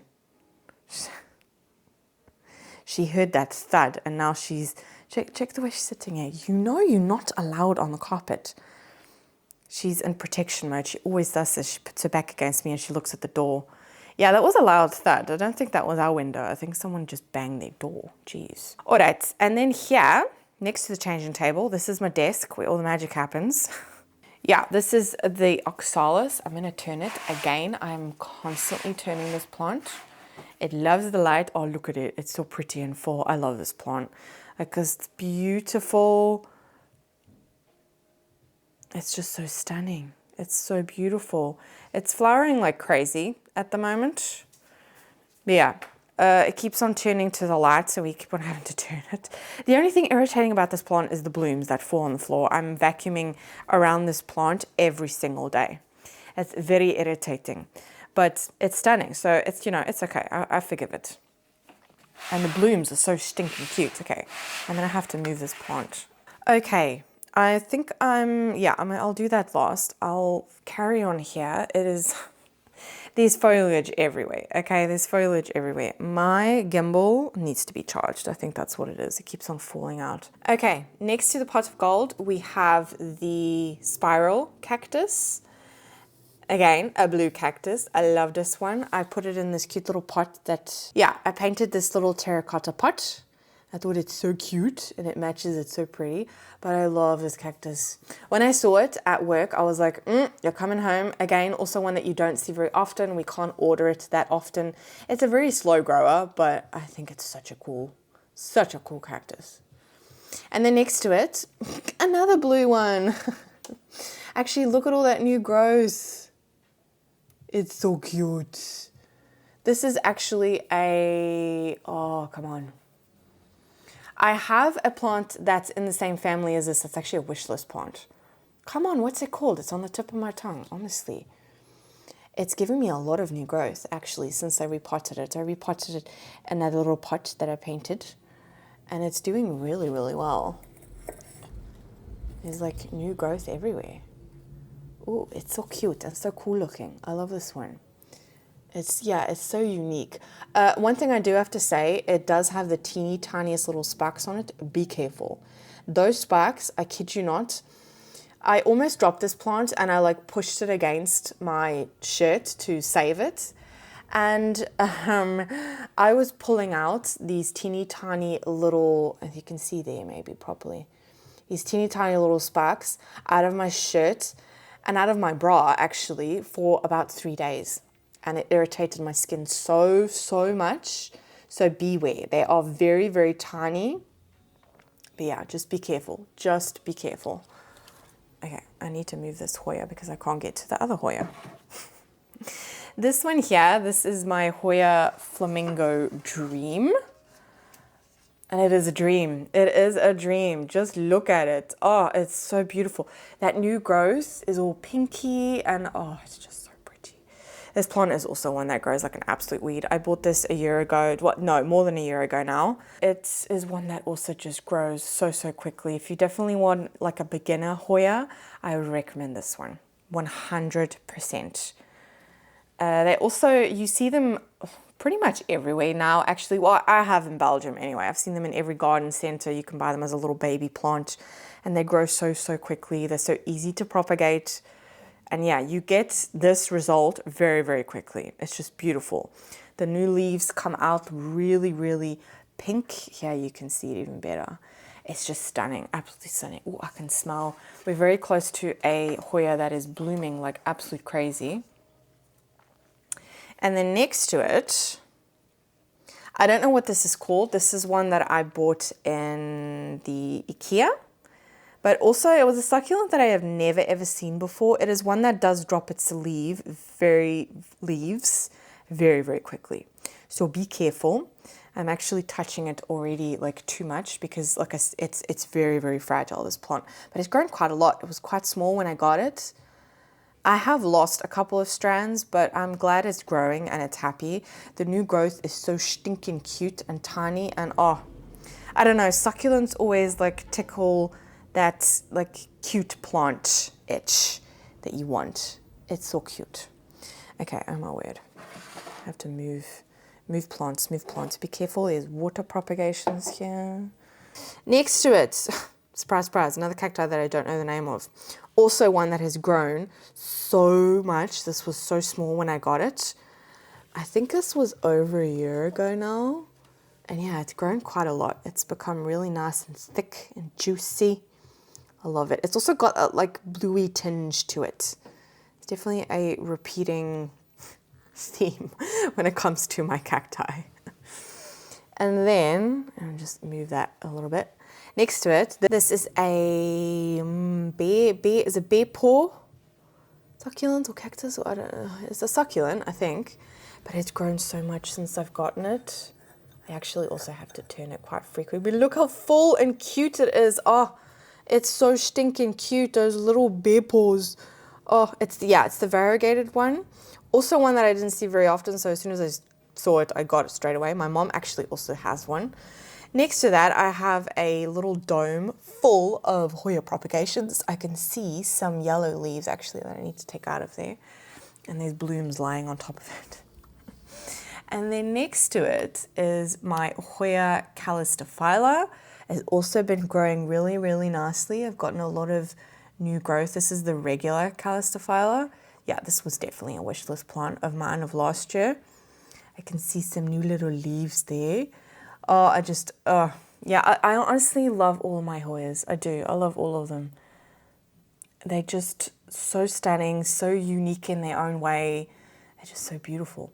Oh my word, the smell in this corner is insane. Okay, then I have my little like acabar here, which I've slightly moved so I could get to the plant. But not next to it, on top of it, I have another monkey tail cactus. This one is quite long, as you can see, but the growth is really skinny. That's winter growth, unfortunately. I tried to make this plant go dormant in the winter, but I don't know, it's not possible. It still stays very warm in my house. I also have floor heating, and it's kind of hot. Sometimes with some plants I do want to like induce dormancy, but with this one I was not successful. And unfortunately I do have that skinny growth now. Oh no, that's dead. Oh no. I need to water this plant, I think. It's feeling very Have I got hairs? No, I haven't. Yeah, if you rub the monkey tail like this, it's very soft. Just don't rub it the other way because then it does hurt. And then next to it, I'm aware this plant is sun-stressed so beautifully. This is my Hoya. It's some type of sigillatus. Oh my word, that's sun-stress. Let's turn it slightly. Look how purple it is. Oh, see, the thing is I always see the backs of the leaves, so this is actually the first time I'm seeing it so purple. Yeah, this is extremely sun-stressed. Oh, it's stunning. Stunning, stunning, stunning. Yeah, this is some type of sigillatus. I know there's another variety as well. This one is, I think, the one with like the long, big leaves, because it does get quite big leaves. But oh my word, that purpliness. It's also going insane. It's also one that I recently took some cuttings from. There's some new growth there. Oh, it's so cute. It's so sun-stressed. Oh, it's beautiful, that purple. Stunning. And then next to it, this plant is the plant that you can smell like crazy in this corner. This is my Hoya craniana super silver. Yeah, you can see those are some dead ones here, or some ones that have opened already. It's just so pretty, and this one smells absolutely amazing. This whole corner smells of this plant. There was another one open somewhere, or maybe not. I swear there was. Oh, he has more peduncles. There's another 2 peduncles. I don't know, maybe it was that one. I don't know. Oh, he has another peduncle. Honestly, the moment that this plant started blooming for me, it's not stopped. It's so pretty. So pretty. So yeah, that's the Craniana Super Silver. Grows like an absolute weed. Also one of my first ever Hoyas. Stunning plant. Next to the sigillatus, we have a little calistophylla. Honestly, like it's already a little plant. I think there's 2 cuttings in here. It's rooted nicely in this. It's in stratum. Yeah, I did in my Hoya Care Day video, I took a bunch of propagations. This one was the cutting was a bit too big to fit in here, because this is where I put all of the cuttings in, oh my word. I can just see all of the tendrils. It's insane. So yeah, I had to put this one on top here. I was a little bit worried that it wasn't going to do very well because it's not getting the best light, obviously. But as you saw, you know, it's actively growing here. There are blooms everywhere. That's the only thing with Hoyas. But I'm not mad about it. I don't mind. I have to vacuum every single day because of the dog and because of the kids anyway. So the fact that I have to vacuum up Hoya blooms as well, it doesn't really bother me. Okay, let's go into this little cabinet. Maybe like try and go in there. Actually, can I open it without? No, actually I'm gonna leave it. Okay, over here, this is a whole tray full of linearis cuttings that I took. Next to it there's some Crassio patulata there. There's some flamingo dream. This tendril here, that's growing in the, I'm aware that's growing in the linearis. That is from a Crassio petulata. Yeah, I'm not surprised. That plant grows like crazy. Over here, ooh, the Hoya caudata cuttings that I took them for my mom. I'm aware this is starting to stick out here. There's a new leaf there. Can you see that? Oh, that's so exciting. Oh, and the Polynera cuttings as well. They've all got new growth. The Matilde has not done anything. That's very weird. Okay. I do see I need to top it up with water actually, again, which means that they're rooting very, very nicely in there because I've noticed that I've had to do it a little bit more than what I did before. I can see there's a sigillitis there. That one there is from a sigillitis cutting that I took. You can see some baby leaves there. Yeah, I don't know what it is, but whatever I put in this acabar, I don't know if it's the specific grow lights that I have. I honestly, these were grow lights. They were 20 euros from Amazon. But every single propagation thing, I always use this for propagation. I've used it for water propagations. I've used it for alocasias, hoyas. I don't know what it is, but they grow amazing, amazing. And yeah, they're obviously also getting nice sun here as well, but I mean, that is amazing. I'm just so happy with that. This is a plant that I'm currently trying to look for a new spot for it. This one used to be in my cabinet. This is my Hoya Polynera. This was actually supposed to be the variegated one. I can see a little bit of variegation on the leaves, but it's not like amazing, but I don't care. I lost my first one. I think it was due to spider mites, and it had spider mites. It was obviously very weak and beat up, and then I overwatered it, I think, because it was in a dense mix. It was also one of my first Hoyas. I think this was maybe my third Hoya.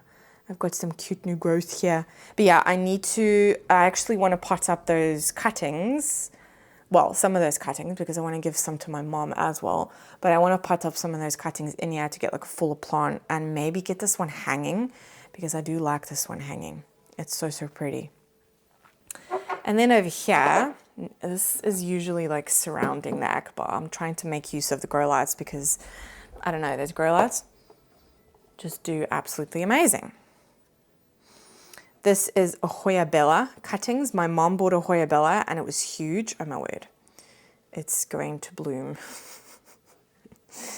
They have rooted in there, which is really positive. I actually recently also put my Hoya, yeah, you guys saw, I have to film this video in like parts. So when I showed you the Hoya Ganungadang, I actually decided just after that to chop off this bit because it was very long and leggy. Same with this one. Yeah, that's all that's left of the undulata. So yeah, you guys have seen that one. And then over here, I have some cuttings from the latifolia, which have also started to root there. Over here, this is all that's left of one of my Hoya species Saba. Oh, I can see a root. I can see a root, that's positive. However, I have noticed that it's growing here. It's growing on the tips. So it's doing something. The leaves look absolutely awful. They're very thin, but it's doing something. So it seems to be happy, which I'm very positive about. I don't know. I thought that I was going to lose that plant. I actually have a second one of these. You'll see that in a bit. But yeah, I thought I was going to lose that plant. So I'm happy that it's growing. I just hope that's not like death growth. And, you know, it's, I don't know. That leaf looks awful. It's honestly, there's no life left in it. But it's growing. Okay, so sun's coming through and you might hear TV on in the background. But over here we have a Lacunosa silver. I think it's a silver. I honestly bought this as like a no ID Hoya. You can see there, it's like a silvery leaf Hoya. I've got peduncles everywhere on this plant. It has also flowered for me, but I've got more peduncles. Where's the other one? Yeah, there's more up here, there, over there. There's peduncles everywhere on this plant now. So, and it has flowered, so it looks like those peduncles are going to do something for me now, and that this plant is going to be a vigorous bloomer, which is so exciting because once Hoyas start blooming, I don't know, in my care anyway, I've experienced that once they start, it's kind of hard to get them to stop. Not that I want them to stop, but anyway, that is the beautiful, like, you know, it's a silver. Well, I think it's a silver. I'm just going to say silver. I know there's lots of different varieties, but honestly, I don't know. And then next to it is the linearis. It's going to be very backlit because the sun is coming round now. It's almost afternoon. But yeah, it's very long. This is actually a linearis that you can see there where I like slightly chopped it. I rescued this one. This one was looking very, very sad in the garden center. It was also blooming in the garden center. And so it has already bloomed for me. I had a lot of peduncles. However, it did drop a lot of peduncles when I brought it home. Obviously, acclimation, you know, it needed to get used to the new environment. But it still flowered for me. I still got three that bloomed. It's not bloomed for me since then, but that was a couple of months ago, so maybe it will still bloom now. I don't know. I feel like it's really hard to, I don't know, this is such a different type of Hoya, and I honestly thought that this would be a Hoya that I actually wouldn't really like, but I don't know, the soft leaves is just so different. I love it. I absolutely love it. I didn't think that I would, but I do. I really, really love it. So yeah.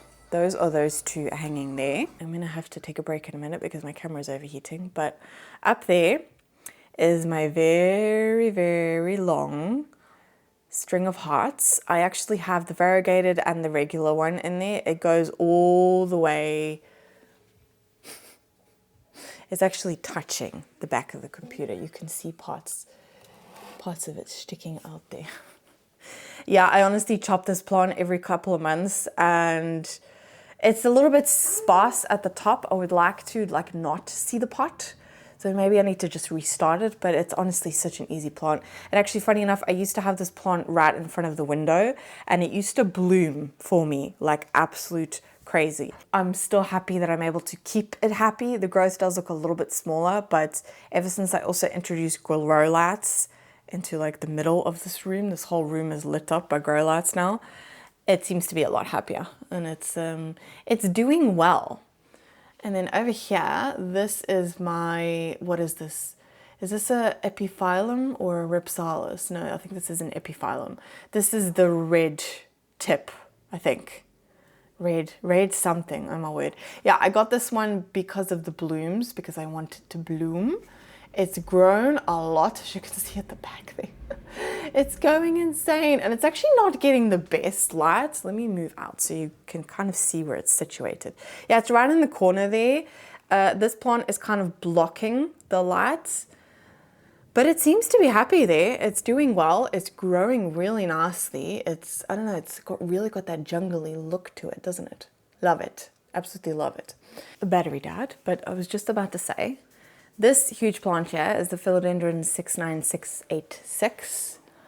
That's the newest leaf. It is huge.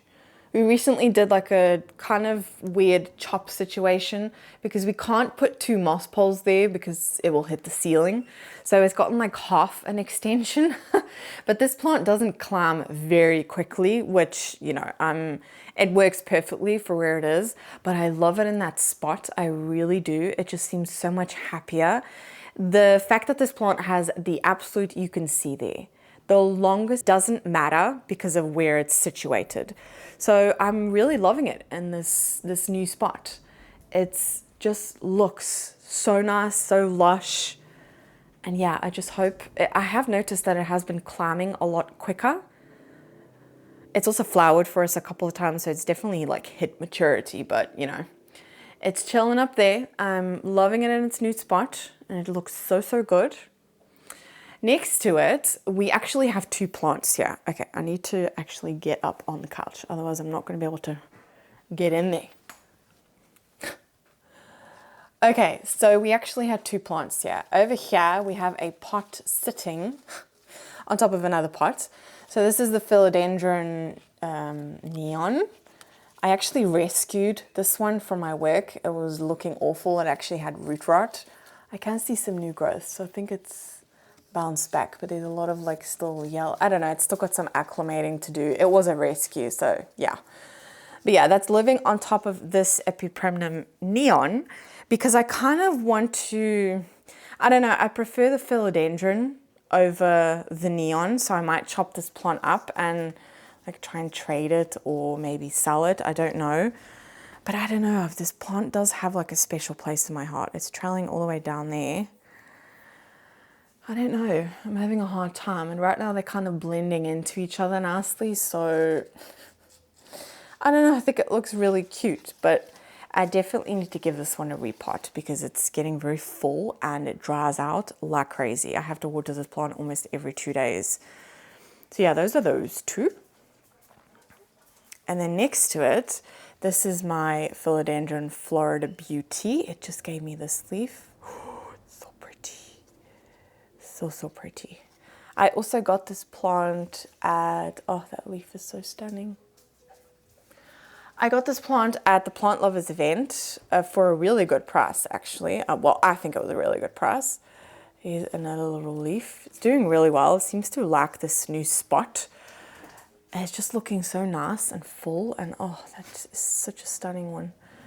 And I love how it like comes out like really light green. And then this one will be quite highly variegated. Will fade to this. But yeah, it's so, so pretty. Next to it, okay, I'm gonna have to move backwards. Don't fall off the couch, Jacqueline. Amongst there, somewhere is the pot. You can't see it, but it's there, is the anthurium veitchii. This plant is such a slow grower, honestly. It hasn't, when was it that it gave me a last leaf? I think it was 2 months ago, but the time before that was probably about 6 months before that. So yeah, it's a slow grower. It just doesn't really, I don't know, it seems to be happier since I have grow lights here now. But it's just, I actually recently repotted it. But yeah, it just doesn't grow as quickly as my other anthuriums do. But I have seen online that the veitchii, I don't know, does maybe have a history with it. I don't know, it's also looking very leggy because where I had it first in the beginning when I got it, I mean, look how long this like petiole is. It wasn't getting the best light, so it was reaching for light. But yeah, it's one of my more difficult and dramatic anthuriums. So I don't know, we'll see. It's still a beautiful anthurium. I love those like a texture on the leaves. It's beautiful. And then in the middle there, between the Clarinovia and the veitchii, oh my word, is you can't even see the pot either. This is a Syngonium white butterfly, and this is honestly just a filler. It is. I bought this plant super, super cheap. I need to give it a shower again. But it's just grown like an absolute weed. It's got such beautiful foliage. There's some new growth there at the top. Yeah, that shadow is... Honestly, the grow lights are quite intense. Now that you like come in front of them, you get quite a hefty shadow. Where is the pot? Where is the pot? I'm trying to find the pot. There's too much happening here. Oh, there's the pot. Yeah, there's a lot of plants in there actually, but I'm honestly, I'm loving how it just fills out the spot. It just looks so jungly on this shelf. I love this shelf so much. I really do. It's definitely one of my favorite like pieces in my home. And then next to it is the beautiful, stunning Anthurium clarinovium, my first ever Anthurium. It's giving me another inflow. There's still the old inflow hanging here that I need to cut off. This plant is getting quite heavy. I've had to, do a situation there with the sticks, but I can see it's pushing, inflow is stuck on my camera. I can see it's like leaning forward a little bit more. Oh, it's so beautiful. It's just so beautiful. Honestly, this plant does not look real to me. It's just so stunning. So stunning. Is this the last leaf? Or I think this might be the last leaf. I don't know. Yeah, no, that's the last leaf. That was a winter leaf. That's a little bit smaller than, yeah, this was the one before. But it's, oh, it's so beautiful. So stunning. I mean, the Clarinervium, I just feel like that's such a classic anthurium. It's just beautiful. And then underneath, I have this cute little doggy, it's actually a cup. It's actually a soup cup. But I thought it was so cute that I figured I'd use it for like my plants. And I have, this is a Scindapsus silverian. It's got such beautiful silveriness to it. And yeah, I have this actual like clip on the end of the shelf there. And I've just like almost made a knot with this plant because it's actually quite long if you take it apart. But I don't know, I'm liking the look of it. It's so, so pretty. But it's one that grows so quickly. Oh, those leaves are so stunning. I love the silveriness on the silverian. It's so pretty. But yeah, my daughter does take a tug at it a couple of times. But it doesn't seem to really throw a fuss. So I don't know, I like it there. It's a cute little filler plant. And then you can't see in this plant. I have a Syngonium mottled hiding here. It is getting light. It's just, yeah, from my angle, all of the other foliage is covering it. Yeah, this is a Syngonium mottled. I love this plant. I love the variegation on this one. Give me a new leaf here that I'm gonna try and save. It's just so pretty. Look at that. So, so pretty.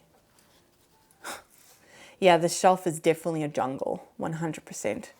But yeah, that one's chilling there. Also one that's very happy. I actually hardly take this one out of its spot. I just water it here.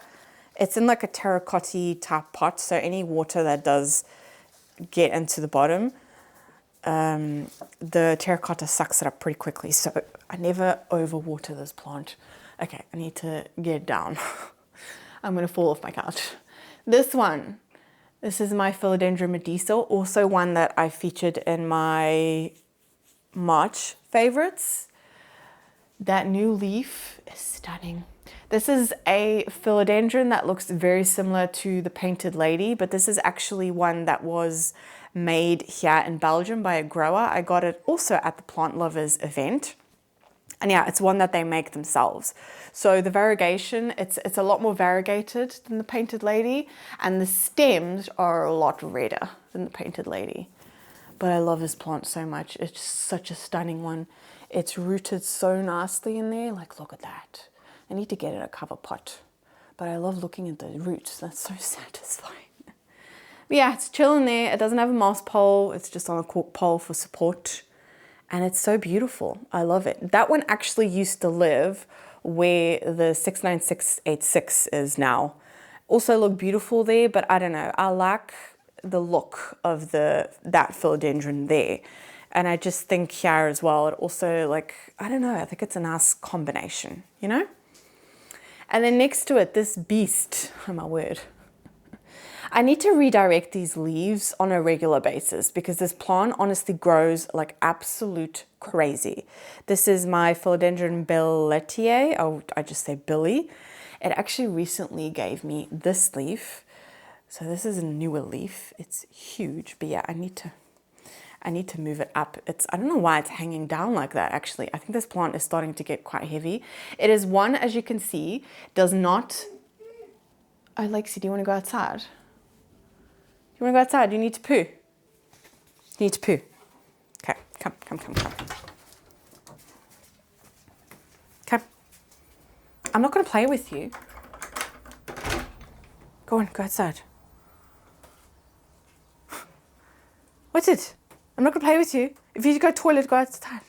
She wants to play. She wants to play. Okay, just leave the door open for her. She can do her thing. The belly, I was saying, this one takes forever to climb up the pole, but I love it. I absolutely love it. As you can see, the internodal spacing is so small. I have so many leaves. It's not even halfway up the pole. I just love it. If you want a climbing plant that takes forever to climb, get this one. Because I don't know, I think I've had it on a moss pole for over a year now and it's not even halfway. And I love it. It's just so low maintenance. I do have to say it is incredibly rooted in that moss pole. So I do have to water it probably every 3 days. But again, I just use the upside down bottle thing and it just does its own thing. It's just easy. I just make sure I've got bottles on hands, stick one in there, and that's it. So yeah, very low maintenance plant, to be honest, even though it's on a moss pole.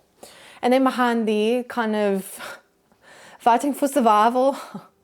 Well, no, aglaonemas are very hardy. They don't require a lot of care. That's my aglaonema cutlass. And I love this aglaonema. It's so beautiful. The leaves are just so stunning. Yeah, there's another plant in front of it, so you can't really see properly. But yeah, that one is just chilling back there. It's kind of also like a filler plant, but it's also a plant that I love. I don't think if I ever like lost this plant, which I highly doubt it, this is such a hardy plant. It gets underwatered so much. Well, actually, I've been better at it because it's right next to the philodendron and that one needs more regular watering. So I have been better, but I don't know, it seems to be happy. It gives me new growth. It doesn't need a ton of light. And it's just really pretty. Nothing much more to say about that one. And then up here, yeah, I have these pots in each corner of my, in this front room. That is my Epipremnum marble queen. Has also been giving me a lot of new growth lately, like a lot of new growth. And the new growth is so pretty, so stunning. Oh, it's just so beautiful. Yeah, it's growing really well up there, actually. It took a while to kind of establish up there. But again, I introduced grow lights probably November or October last year. And ever since I did that, the plants in this front room are just thriving and loving it. It's been giving me a lot of new growth at the top there as well, actually, considering you can see where the grow light like hits. It's obviously still getting more light than before, but yeah, it's very happy in that corner and I love it. Absolutely love it. It's actually potted up in that pot as well, whereas all of my other ones, they are in separate pots that I can take them out. This one is potted up in there, but I'm not really worried about it. I might need to take it out maybe next year, I don't know, to see what's going on and maybe give it some like fresh soil because it has been there for like 2 years, but it seems to be happy. And then down here, this is my little Hoya shelf. However, there are a couple of plants that are not Hoya on here, but just ones that need like higher light. I need to do some repotting here as well. But the one tendril that's going crazy here, this is my Hoya erythrina or something like that. I recently got this from Downtown Plant Club. It's such a pretty Hoya. I was not expecting it to be such a fast grower. This is all new growth and I've not had this plant for very long. I obviously got it at a good time. But yeah, I love the leaves of this one and the veining like sticks out. It's so stunning, so stunning. Okay, I'm gonna take plants off so I can show you them properly because otherwise we're gonna be here all day. I'm gonna be here all day anyway. Then there's this cute little setup. There's a little pitcher plant. I have no idea which one it is specifically. I need to fill this up. Usually it fills up with sap on its own, but it is working on new growth here. And there's another new little point right there as well. But this one just stood out to me. Oh, I can see it's growing there. Because it's so, okay, let me take it off the shelf so I can show you. See, it's so like red and dark. And I really liked the way that they were growing it. There's like a really long plug in there. And I'm actually really surprised how rooted this is because I have to fill this up with water so frequently. Oh my word, see what I mean? There's like no water in there. And I kid you not, I filled this up yesterday. So it sucks up water very quickly. So it's obviously very rooted. So I need to fill that up again. But yeah, the lighting's not doing this plant justice. It's so pretty and so cool the way they're growing it. So yeah, I bought it like this with the setup, with the pot. It's so stinking cute. I got a new little picture there. Oh, it's so cute, so cute. I'm gonna put this one to the side because I need to fill it up again. Then This is my Hoya clemensorium.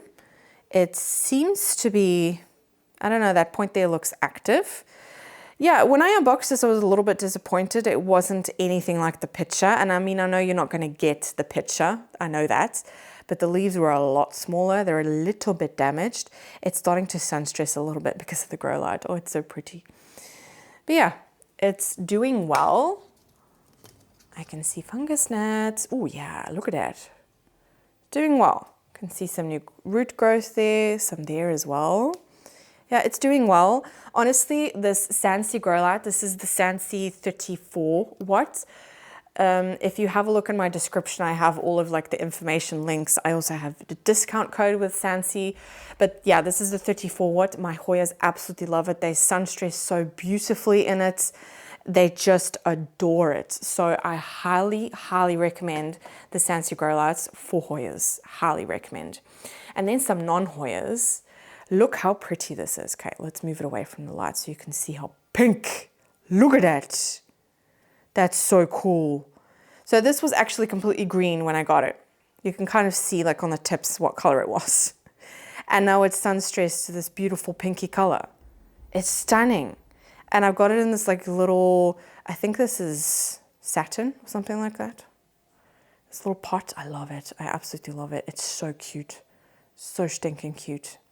That pinkiness, oh, that really does something for me. And then another pink plant that's also not a Hoya is this beauty. This is also quite a new addition, but it's so stunning, that pink. Oh my word, it's actually grown a bit. It's quite plump. It's so pretty. It's so, so pretty.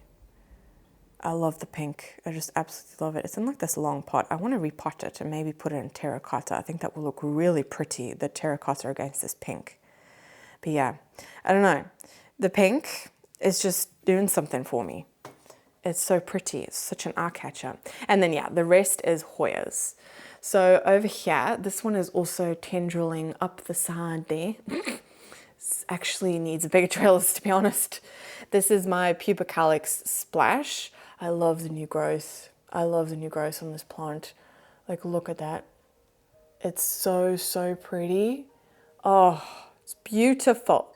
Let's have a little root check. Oh yeah, I can see some new roots there. I can see some new roots there. It seems to be happy. But yeah, the tendrils, insane. Oh, now my dog is barking. That's typical. Okay, next up is this cutie. Wait, let's just maybe leave it there. This is the Hoya andoensis. I don't know how to say that, but yeah, this one is a bit struggling a little bit. You can see there's some like leaves here that look a little bit wrinkly. I don't know, I think this plant needs a lot more water than what I'm used to with my Hoyas. It's growing. I can see some new growth there, so it seems to be happy. But I think there might be a couple of cuttings in there that are goners. But the fact that it's actively growing and it seems to be happy, I'm not worried about the couple that might die. I think it's going to be fine. Oh yeah, that feels really, really thin. Yeah. But I think it's such a cute Hoya. I got this one specifically for the blooms actually. But those leaves, like the rippling to this, and they're so tiny and it's cute. It's just a really, really cute Hoya. And then this one is also a Calistophylla. Oh my word, this one's rooted quite nicely. Take it out of the light so you can see. Yeah, this one's doing really, really well. It's sun stressing a little bit. How stunning is that? But yeah, that's also the one that I rescued. The only other, so there was only 2 cuttings out of all of those that survived. And I got it in this little cup as well. I got this when we bought our house because yeah, our house we had to completely strip. So it was a building site for about 6 months before we could actually move in. And we got this. I thought it was so cute, a little memory. And then this is my healthy looking Hoya species Saba. It actually just gave me this leaf. How stunning is that? It's also actively growing. It seems to be very happy, very happy. So I love this plant so much. I really do. I need to water it again, but I actually need to repot some of these. I want to repot actually a bunch of Hoyas. I'm going to do like a Hoya repot video.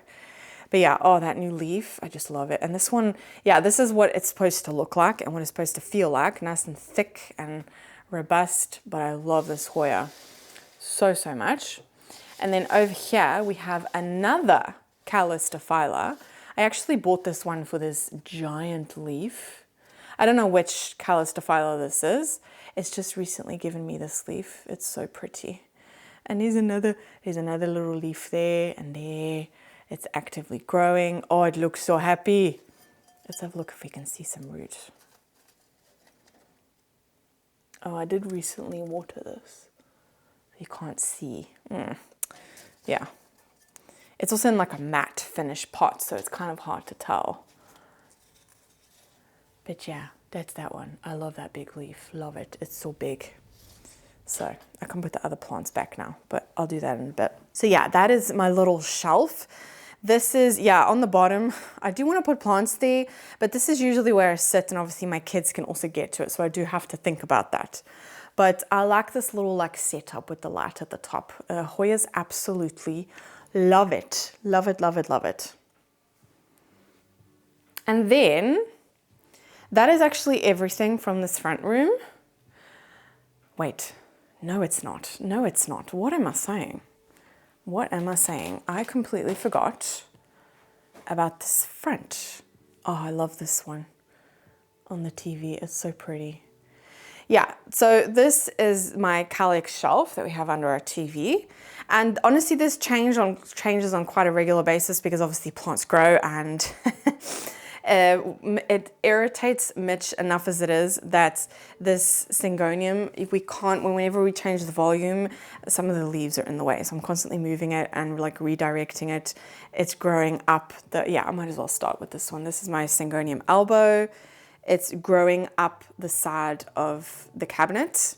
I actually just wanted a full bushy plant, but this plant grows like a weed. It really, really does. It grows like an absolute weed.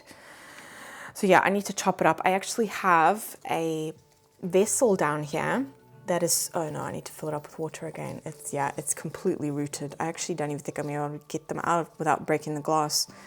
Yeah. I was going to pot those up into here, but this plant grows so quickly that I can't keep up. So that's that one. And then over here, this is also a recent addition. I also got this at the Plant Lovers event. They're actually going to be doing a new one soon. So if you want to go to that, check it out because they have amazing plants.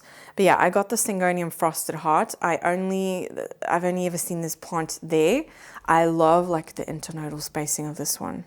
It's so short. I've got a new leaf coming out there as well. But yeah, the Frosted Heart is such a stunning one. Oh, it's so stunning. That's the latest leaf, and then it will like fade to a little bit darker. But it's such a pretty plant. It's so, so pretty. I'm really happy I was able to find this one, and for not a lot of money either. I think it was like 14 euros or something like that. And I've not been able to find this plant, so I'm so happy I was able to add it to my collection because I have wanted this one for a while, and it's so easy. It's so low maintenance. I was going to put it on a moss pole, but I thought, you know what? No, I don't need to. So I just have it on this like acrylic stake, and it seems to be happy. So the less maintenance, the better, you know? Okay, I'm going to hold the mic as close as possible so you don't hear the TV because my son is eating and he's enjoying his cartoon here.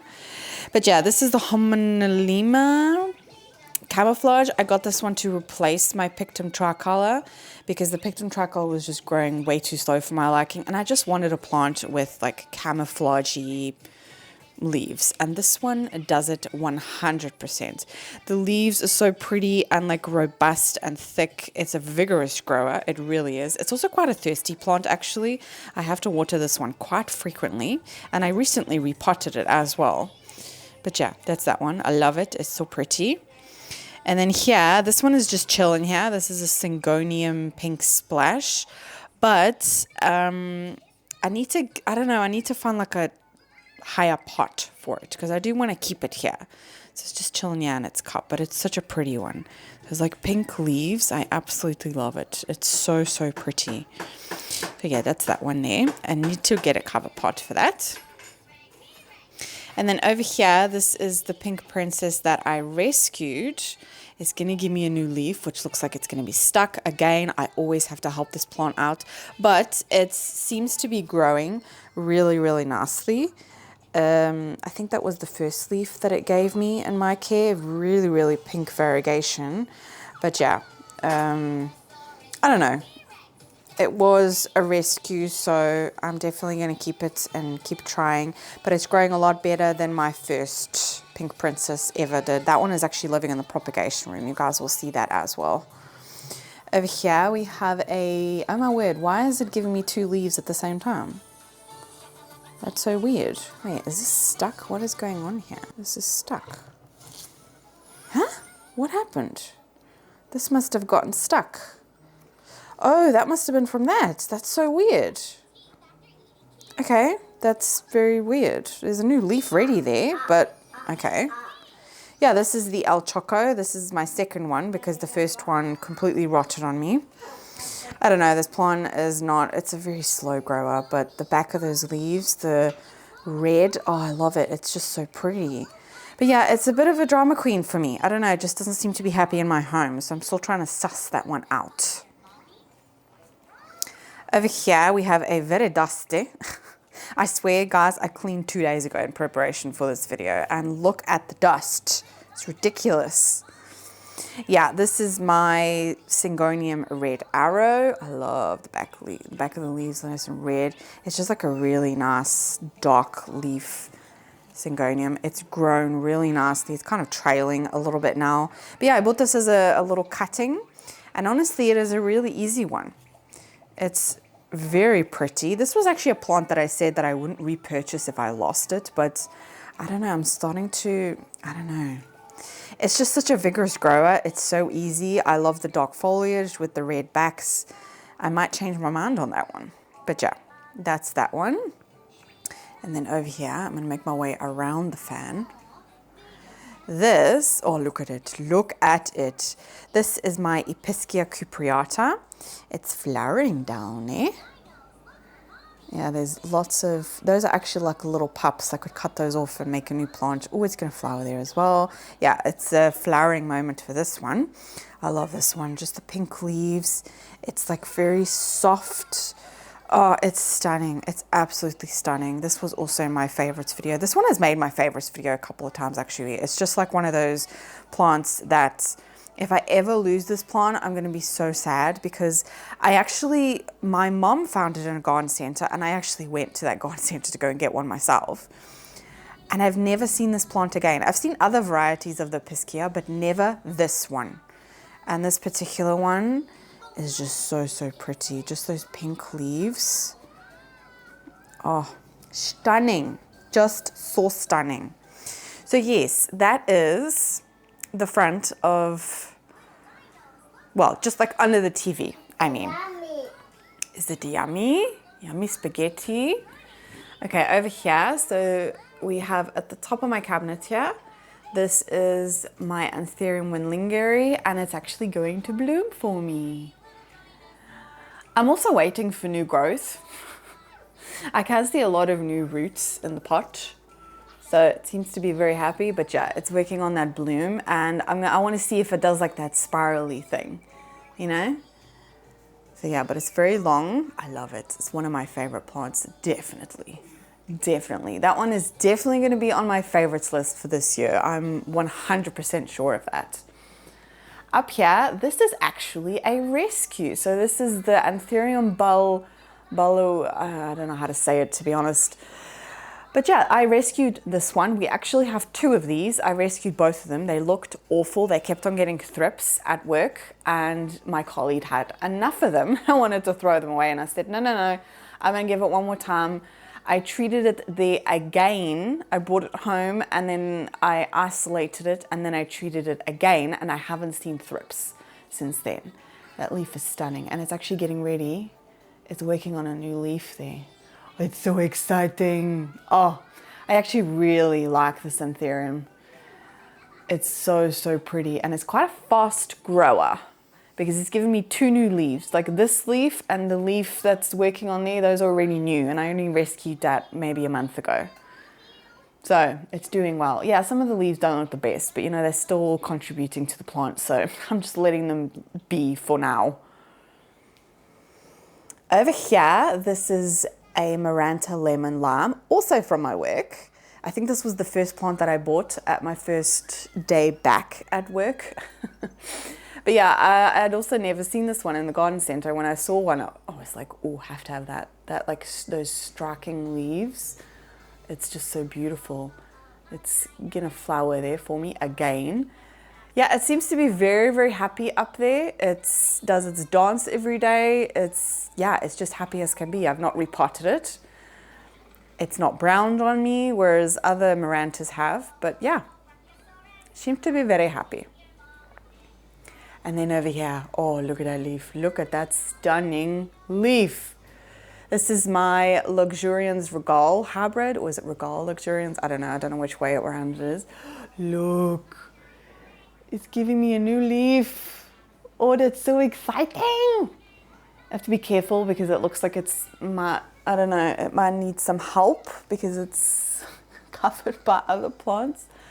But yeah, this plant is such an easy one, so easy. It really, really does it up there. I don't know, that leaf is just stunning, absolutely stunning. It's definitely an eye catcher in my collection, 100%. Such an easy anthurium, I would highly, highly recommend. I don't know, I feel like the hybrids that I have are just easy compared to like their parents. This is a Sthenanthe argyris. I don't know how to say it.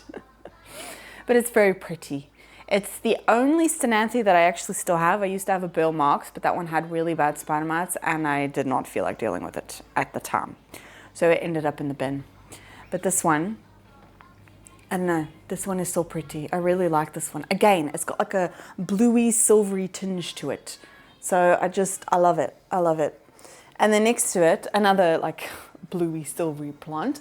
Up there's actually two plants in there. There's a Scindapsus exotica and a Scindapsus platinum, I think. The platinum is on the other side, but honestly, it looks very similar to the exotica. It just, I don't know if I'm going to be able to show you. No, you're not really going to be able to see. It's like right behind there.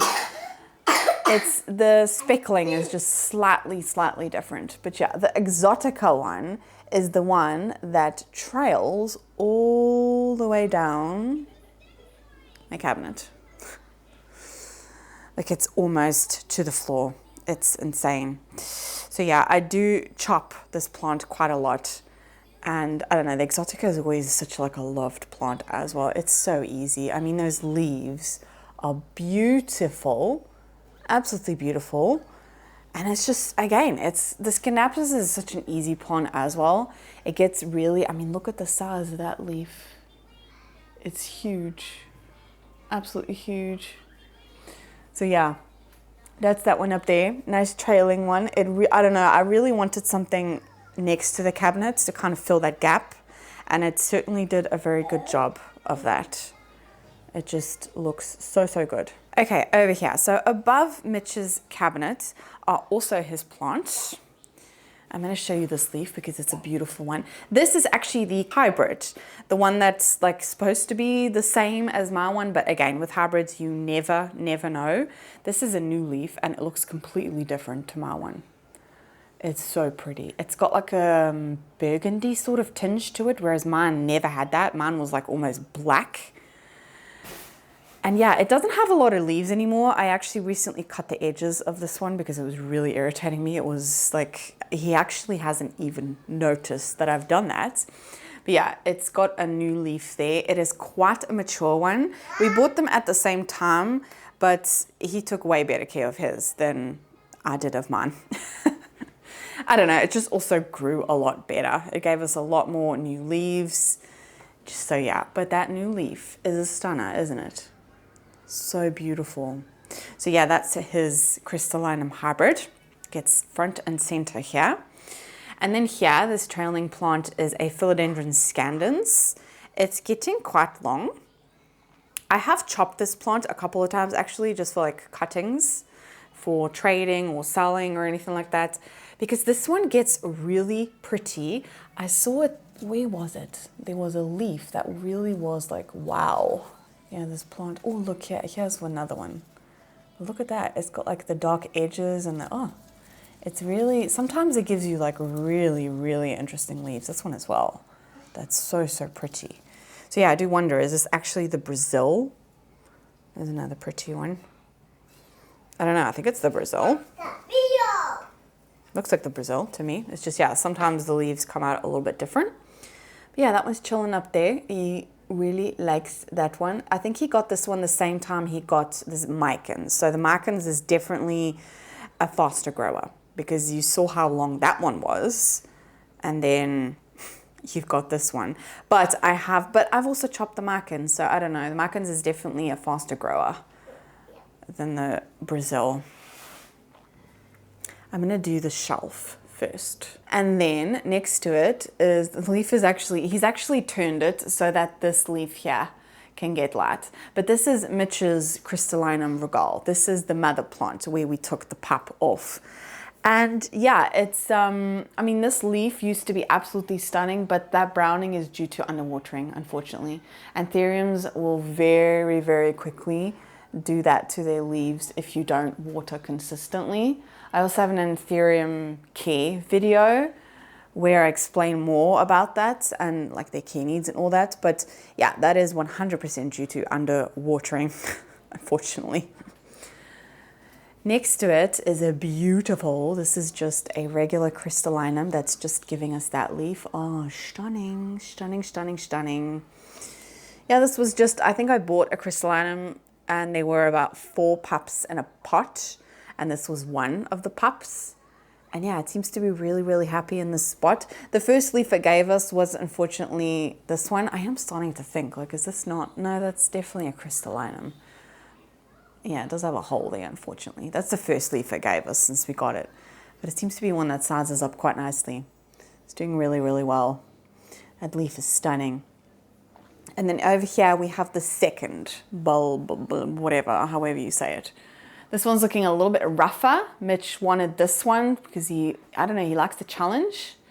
So yeah, that new leaf does still look a little bit eh. This one was definitely the more beaten up one. But it seems to be doing, you know, well, it's still growing. That leaf might look awful, but the fact that it's still growing and it's producing new growth is positive. And then over here, this is the I can't say it. But yeah, this was the replacement that we got for the one that didn't, you know, survive shipping. This is the leaf that it actually wasn't, this leaf was inflating when we unboxed it. So yeah, unfortunately there's some damage there, but this is such a stunning plant, such a stunning plant. Like the long leaves and the lobing, oh, it's so beautiful, so beautiful. So yeah, I'm really happy they replaced it. So yeah, that is that one. It's looking really, really good. But yeah, shame about that leaf, but you know, it's fun. It's growing. I can see behind there, there's like a little sheath that there's something gonna happen there pretty soon actually. Then this plant, this, unfortunately that leaf does look awful, but this leaf looks good. This is a pap. This is supposed to be a pure one, but again, you will never know. But yeah, this is also from Downtown Plant Club. Absolutely stunning plant. Look at that dark. Oh, it's so beautiful. Yeah, unfortunately, the first leaf, that is damaged due to thrips. I don't know if it came with thrips or if it just got thrips from our place. I don't know. But, oh, it's doing something there. But yeah, really happy about this plant. It is beautiful. It's, oh, those dark leaves. I do think it's a pure one, but again, like I said, you're never going to know 100%. But that is also one of Mitch's babies. It's doing really well up there. Next to it, this is actually another Luxurians regale. You can see it's a bit deformed there. I don't know what happened there. The new leaf just came out funny. It's actually working on another new leaf. But yeah, this was a little pup from the Luxurians regale that we plucked out because there were a lot of plants in there. But this plant is so easy. It sizes, even this, like it's deformed, but it's still sizing up. You know, I don't know what happened there actually. It didn't have pests or anything. Maybe it was just stuck. That could also be it. Or was up against a leaf, but still beautiful. Still beautiful, that sheen. Stunning. Okay, this one. I'm only going to be able to show you one leaf because I'm not going to attempt to move it. This plant has been a drama queen. This is the silver blush. Yeah, I think it also just didn't appreciate underwatering. It's got an inflow there and it actually was going to give us a new leaf, but I chopped it off yesterday because that leaf was completely deformed. There was already a hole in it. It was just like, yeah, no, that's not going to be anything. And I didn't want the plant to put its energy into that anymore. So now it's just going to work on the inflow. It can maybe pollinate that and give us a new leaf because it's just, yeah. It's not happy. It's not happy. See if I can try and show you that leaf. You see there? Yeah, it's got lots of browning and all of that, but that's due to underwatering. But yeah, that's the crystallinum, the silver blush, my bad. This one actually used to be super, super silver. Where's this leaf? Still looks good. Yeah, that leaf still looks good. But yeah, I've also noticed that every silver blush can also look different. I've noticed that at work as well. There's actually one that's super, super silver that's really pretty. I've been tempted to get that one. But it's got like pretty like rounded leaves and the veining is super, I mean, yeah, it's called a silver blush for a reason, but it's still cute. And the baby leaves are also so adorable on this one, so adorable. Over here, this is oh yes, that's what it is. It's I'll have to put it on screen, but it's a Forgetii hybrid crossed with a Negros. I don't know how you say that either. But yeah, I'll put it on screen anyway. This is the first leaf that it's given us. No, that's not fully hardened off yet. But yeah, Forgetii hybrid. We actually, yeah, you saw we're trying to grow like a regular one. But this plant is so stunning. That sheen is quite dark as well. It's like rounded. Oh, it's such a pretty plant. So pretty. And I actually got this from my work. It seems to be a hybrid that you can get your hands on easily. But yeah, so pretty. So pretty. So happy with that first leaf in our care. Very, very happy with that. And then, wait, before I forget, now that I remember, up here, we also have some plants. This is the anthurium vitrifolium that he's mounted on the wall there. I actually want to paint those pots because I don't like black. But yeah, that's chilling there. It seems to be happy up there. It's not probably my least favorite strappy anthurium. My favorite is definitely the windlingeri. But yeah, that's the vitrifolium. And then on the other side here, this is the pallidiflorum, and unfortunately that newest leaf there is damaged. I think it got stuck. It's sad. But yeah, I'm really excited about that one actually. I'm really intrigued of how that one's going to grow and do. It seems to be doing well. They've both been giving us a lot of new growth, but I don't know, the leaves just seem to get stuck and don't seem to do well. But that could also be acclimation because this one we've not had for that long. We've probably had this one for only like 2 months now. So it might still be, you know, getting used to it. It's definitely getting used to this new spot as well because it's not been there for that long. Okay, and then next to the crystallinum hybrid, we have a bunch of plants here. I don't know what this is. This is one that flowers. I'll ask Mitch what the name is and I'll put it on screen. But this one gets like a pretty flower. I know that. Behind there is, oh, wait. Okay, it doesn't look like anything, and I don't think it's going to do anything if I'm being perfectly honest with you. This used to be our Discoria discolor, which obviously, you know, goes dormant over winter. That's all that's left of it. I don't know if it's going to do anything because that doesn't look good. I don't know. But that's supposed to be the Discoria discolor. And then over here, amongst all the foliage, we have a silver sword, which I don't know what he wants to do with this plant. I don't know if he wants to put it on a, you know, like a trellis or if he wants to put it on a moss pole. But I love the silvery leaves of this plant. It's just so cool. The leaves do sometimes get stuck, but lately we've not been doing anything and it seems to have sussed itself out. However, that does not look good. That might get stuck. I don't know.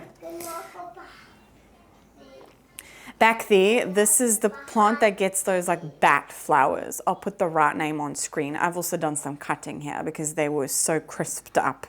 Yeah, I didn't really like winter, but it's working on something there. It seems to be working on something there.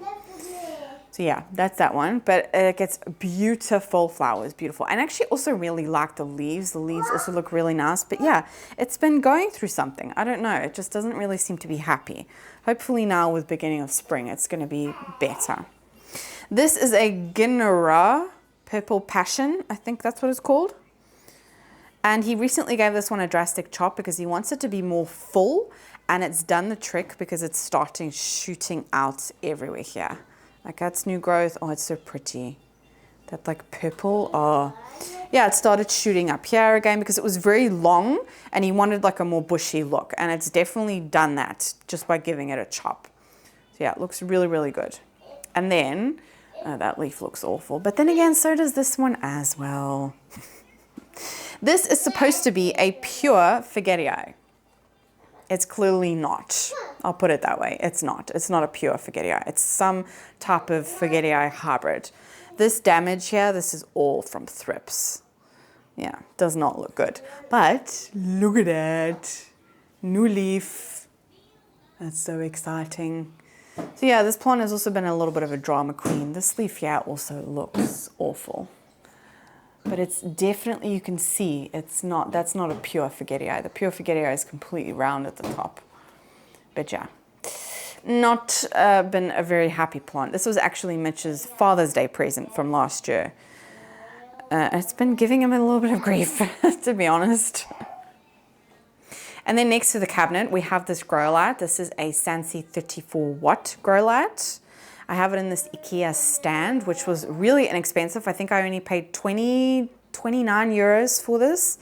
And it's really nice. It's on automatic now, but you can switch it on and off here. It's just, yeah, it's really nice and pretty. And I'm using it, well, Mitch is using it for these plants down here.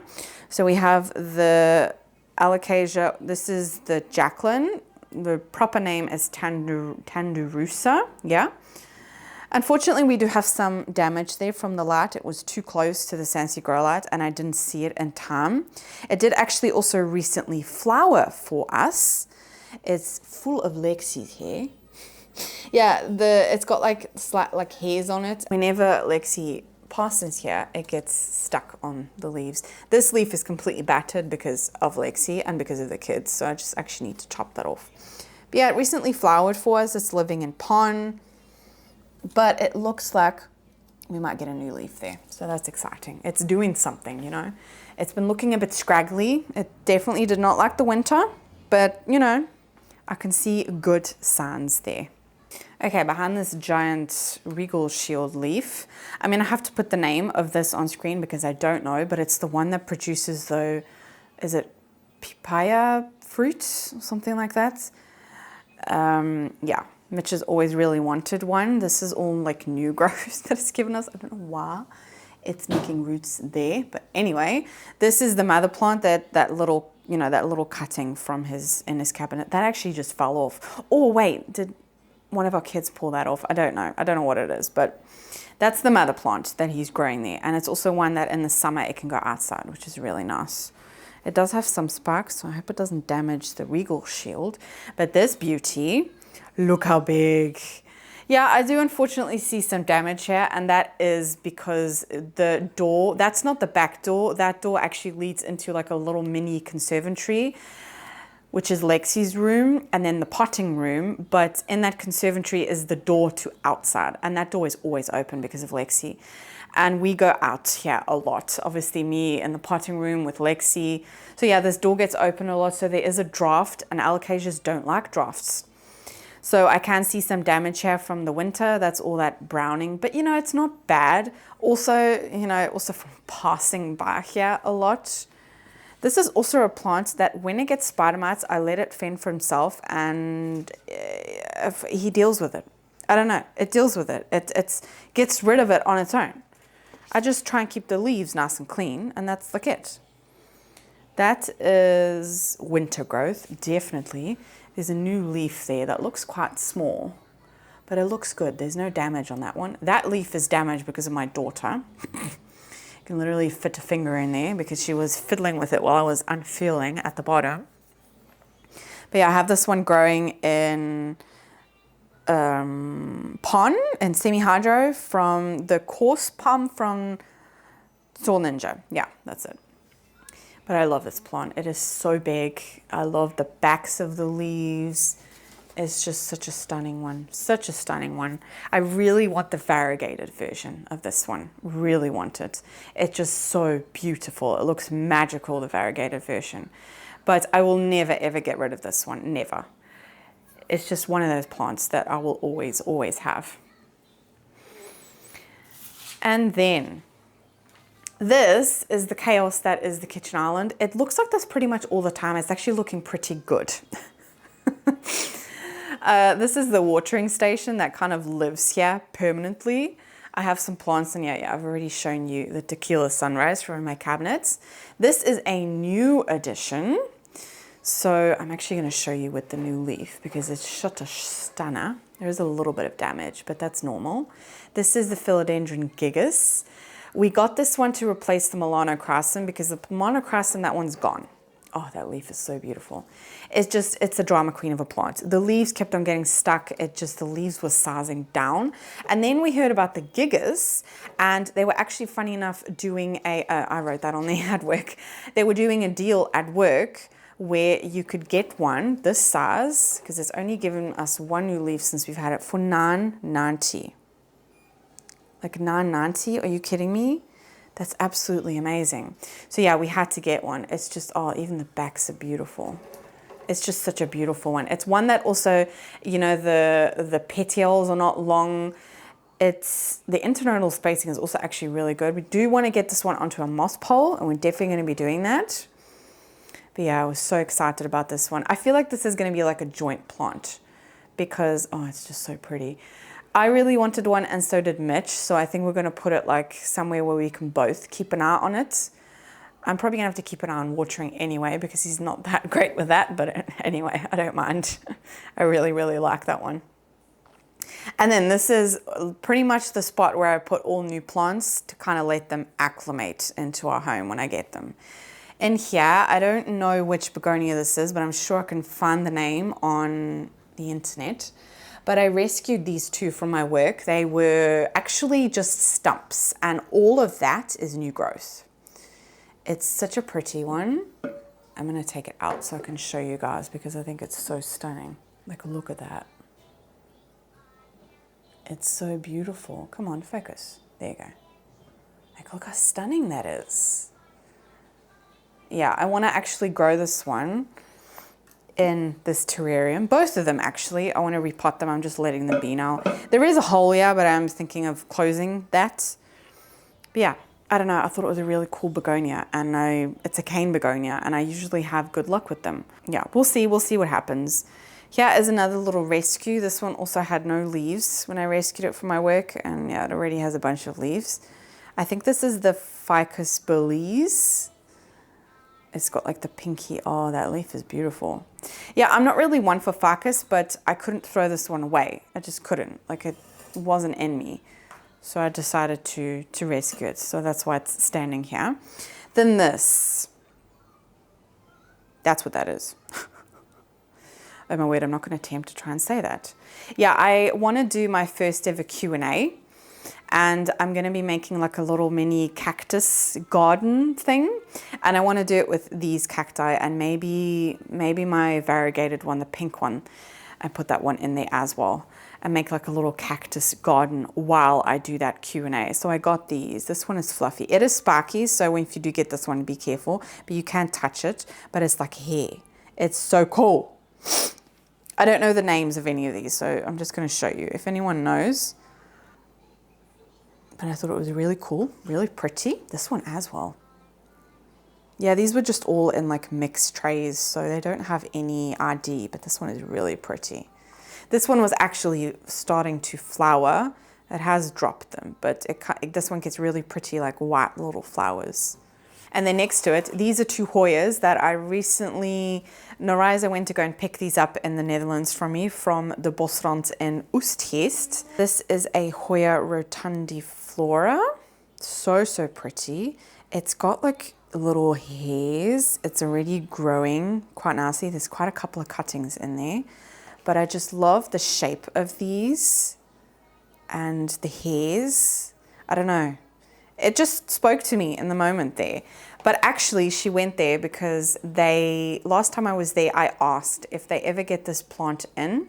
This is a wishlist plant. This is the Hoya villosa. If they ever get this plant in, please tell me and please keep the most beautiful one to the side because I want it. I want it so badly. And I finally got one, the Hoya villosa. This whole plant is fuzzy.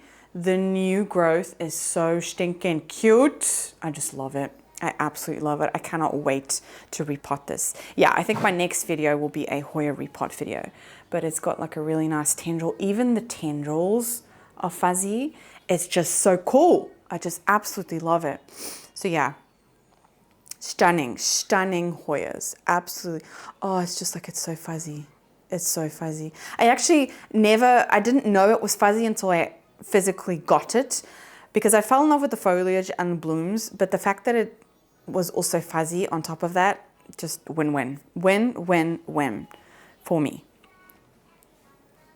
And then this was the other little Raucrianum that I told you about. I actually recently, that's actually a new leaf there. I recently potted up in this pot because clear pots are expensive. So I'm going to try and trade or sell this or whatever. But that is the little Raucrianum baby. Yeah, I bought that before Mitch got his and you saw how big his one is.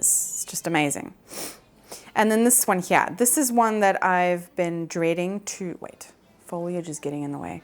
I've been dreading to chop this one because it's looking very awkward and I want to get a nice like full one, like my other baby Stapelia that I recently got. This one is, I think, the Gigantea. It's soft as well. Oh, yeah, if you haven't noticed, I've got a thing for like soft fuzzy plants. It's so cool. So, so cool.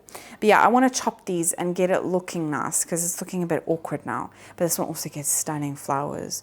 I just think, I don't know, the Stapelia is such an interesting plant. It just fascinates me. I don't know what it is. I just absolutely love it. Love it, love it, love it.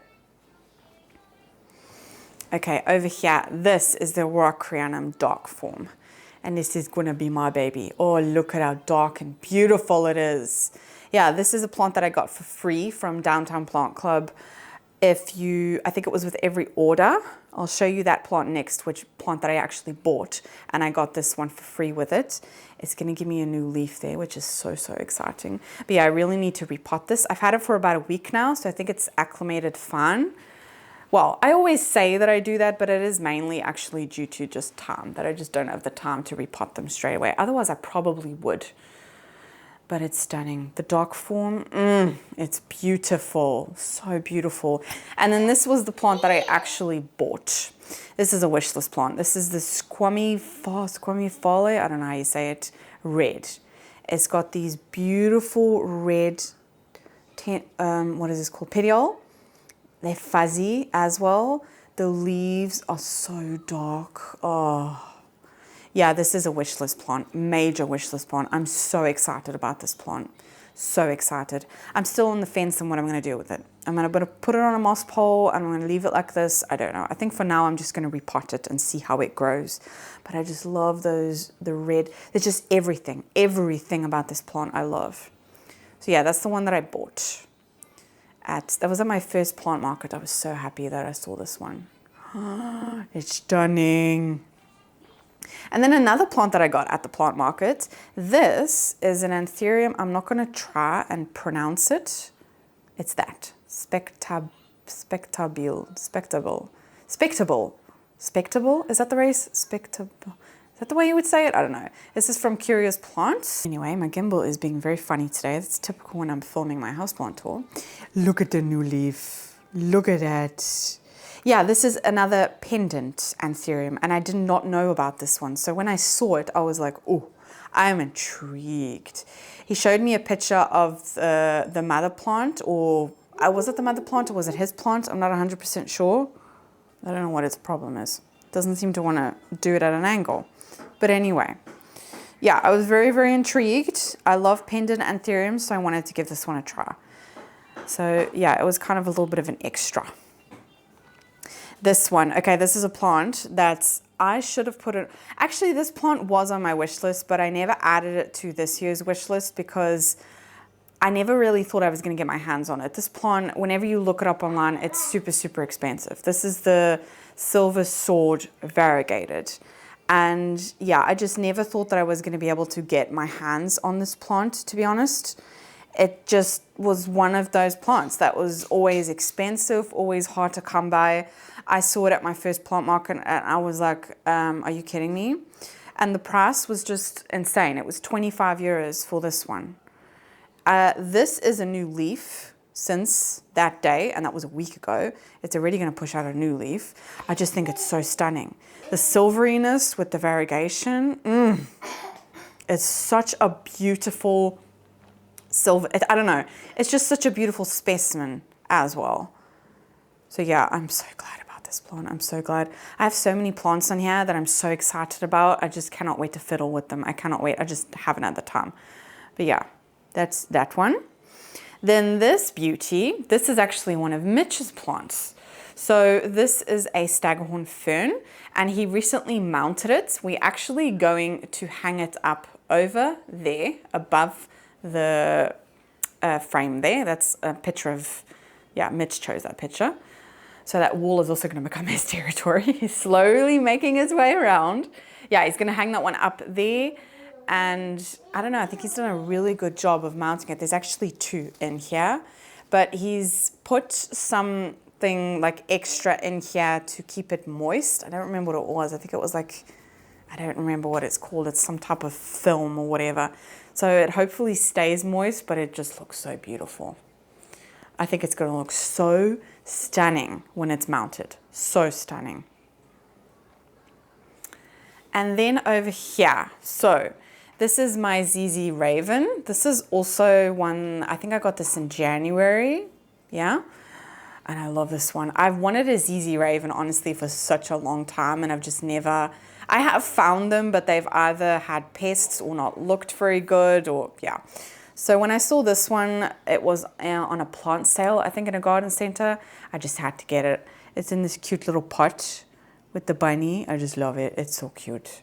And it's so dark and pretty. I love it. I absolutely love it. Over here, this is an asparagus fern. This is actually Mitch's. It's looking a little bit because again, I think it might desperately need a repot because we've had to water this one quite frequently. It lives on top of the humidifier. It's very, very happy. It's giving us a lot of new growth, but the color of it right now does not look the best. So I know it's been underwatered. I did water it yesterday. So I think it's going to be fine now, but yeah, it has looked a lot better. And then the last plant, well, actually not the last one. This is one that I rescued. So someone, I don't know what it is at my work, but when people want a Sansevieria, they always pull on the plant and they pull it out of the pot. So I went to the Sansevieria table and there were a bunch of these, because there's about 3 in here, just stranded across the table. They obviously didn't come and say anything or anything. So I took it home to rescue and check at that. Check at that. That's amazing. Another root there. Yeah, I put it in my in my succulent mix that I make, my DIY one. It's still happy.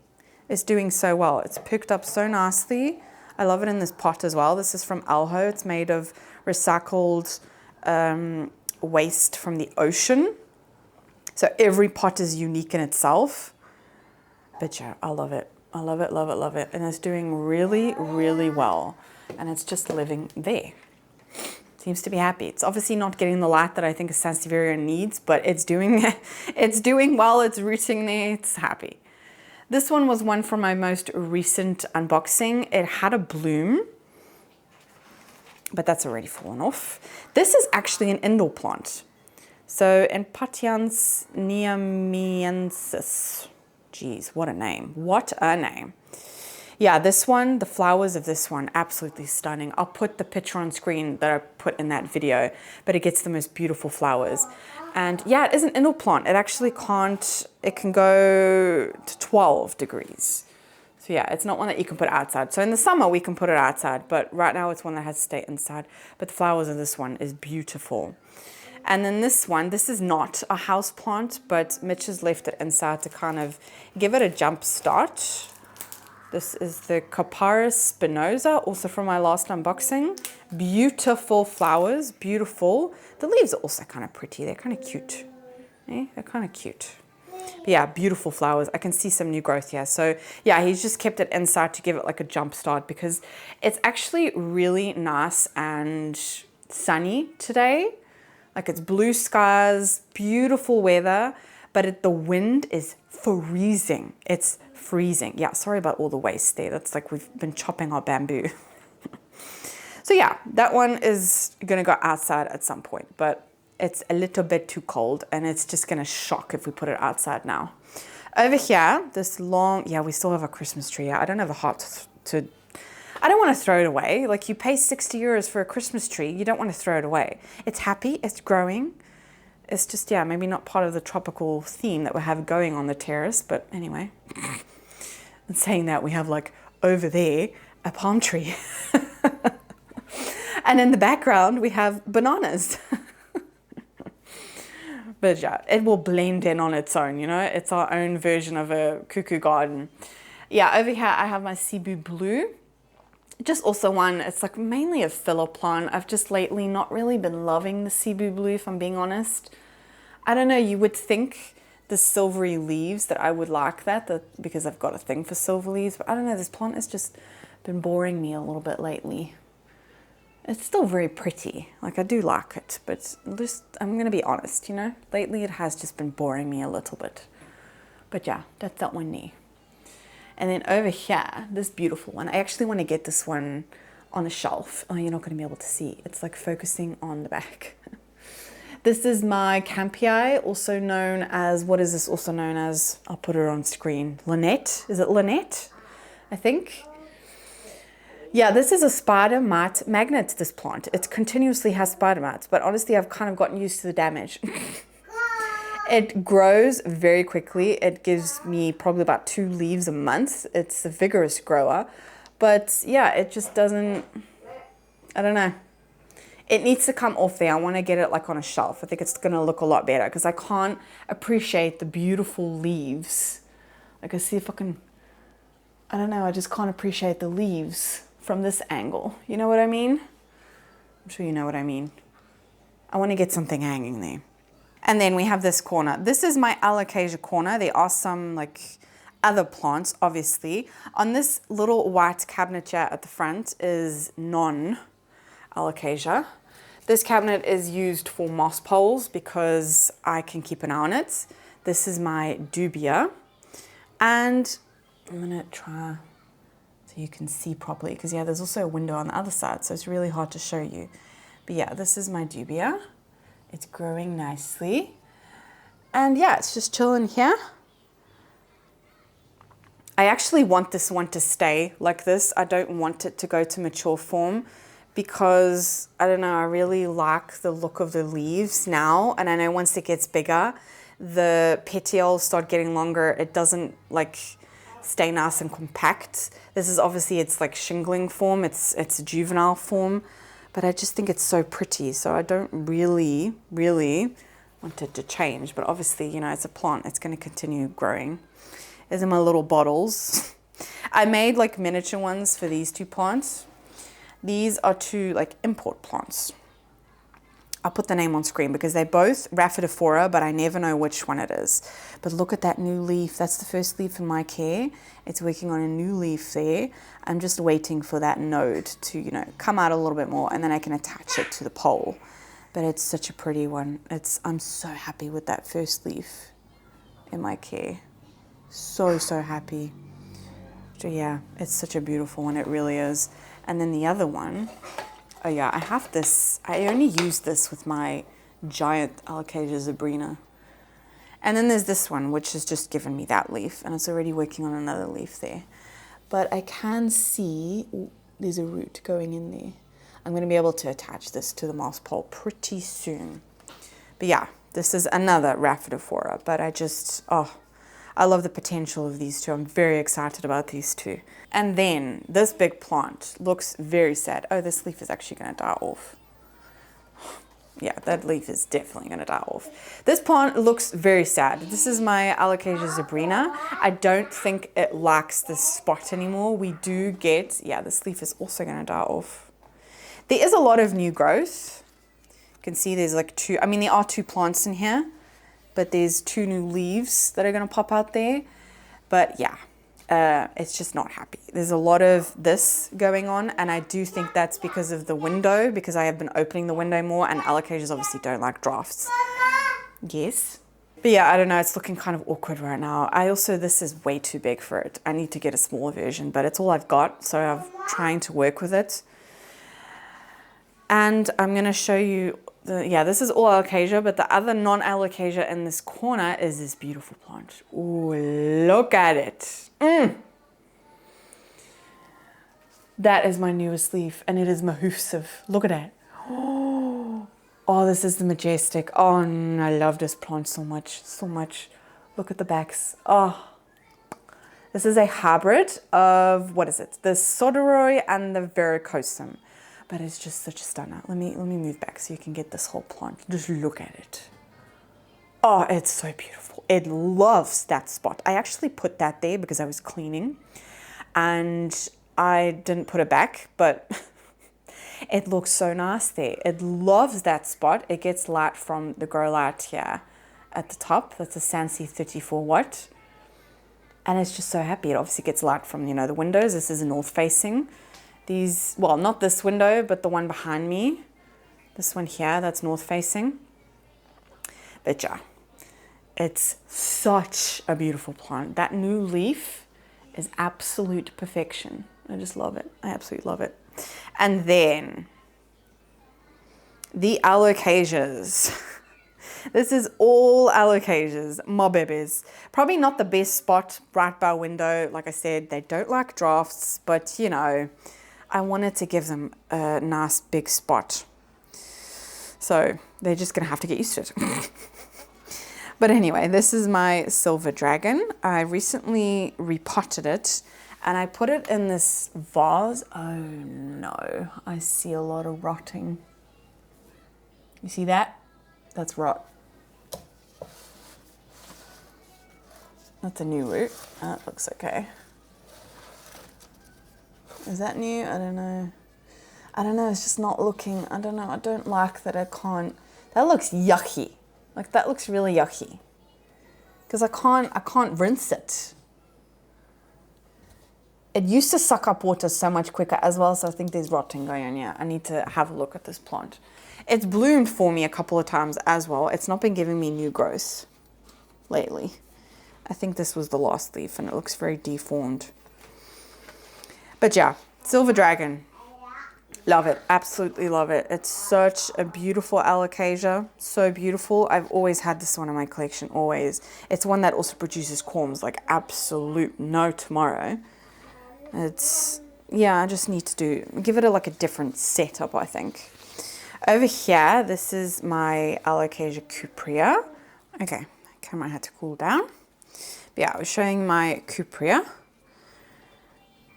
It's working on a new leaf there, but it does look a little bit damaged. This plant pretty much went dormant over winter, but the fact that it's growing, it just stopped growing. It didn't like drop all of its leaves, but it did just stop growing over winter.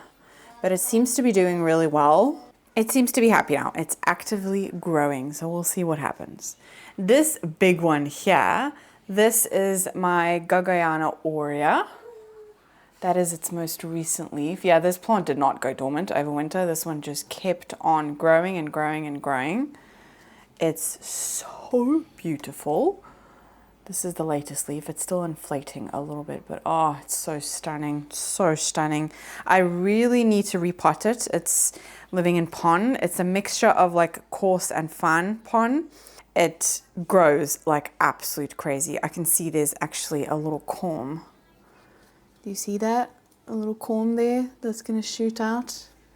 Yeah, I really need to repot it. Next up is this Stana. This is the Alocasia Ninja. It just gave me that leaf. Oh, it's so beautiful. So beautiful.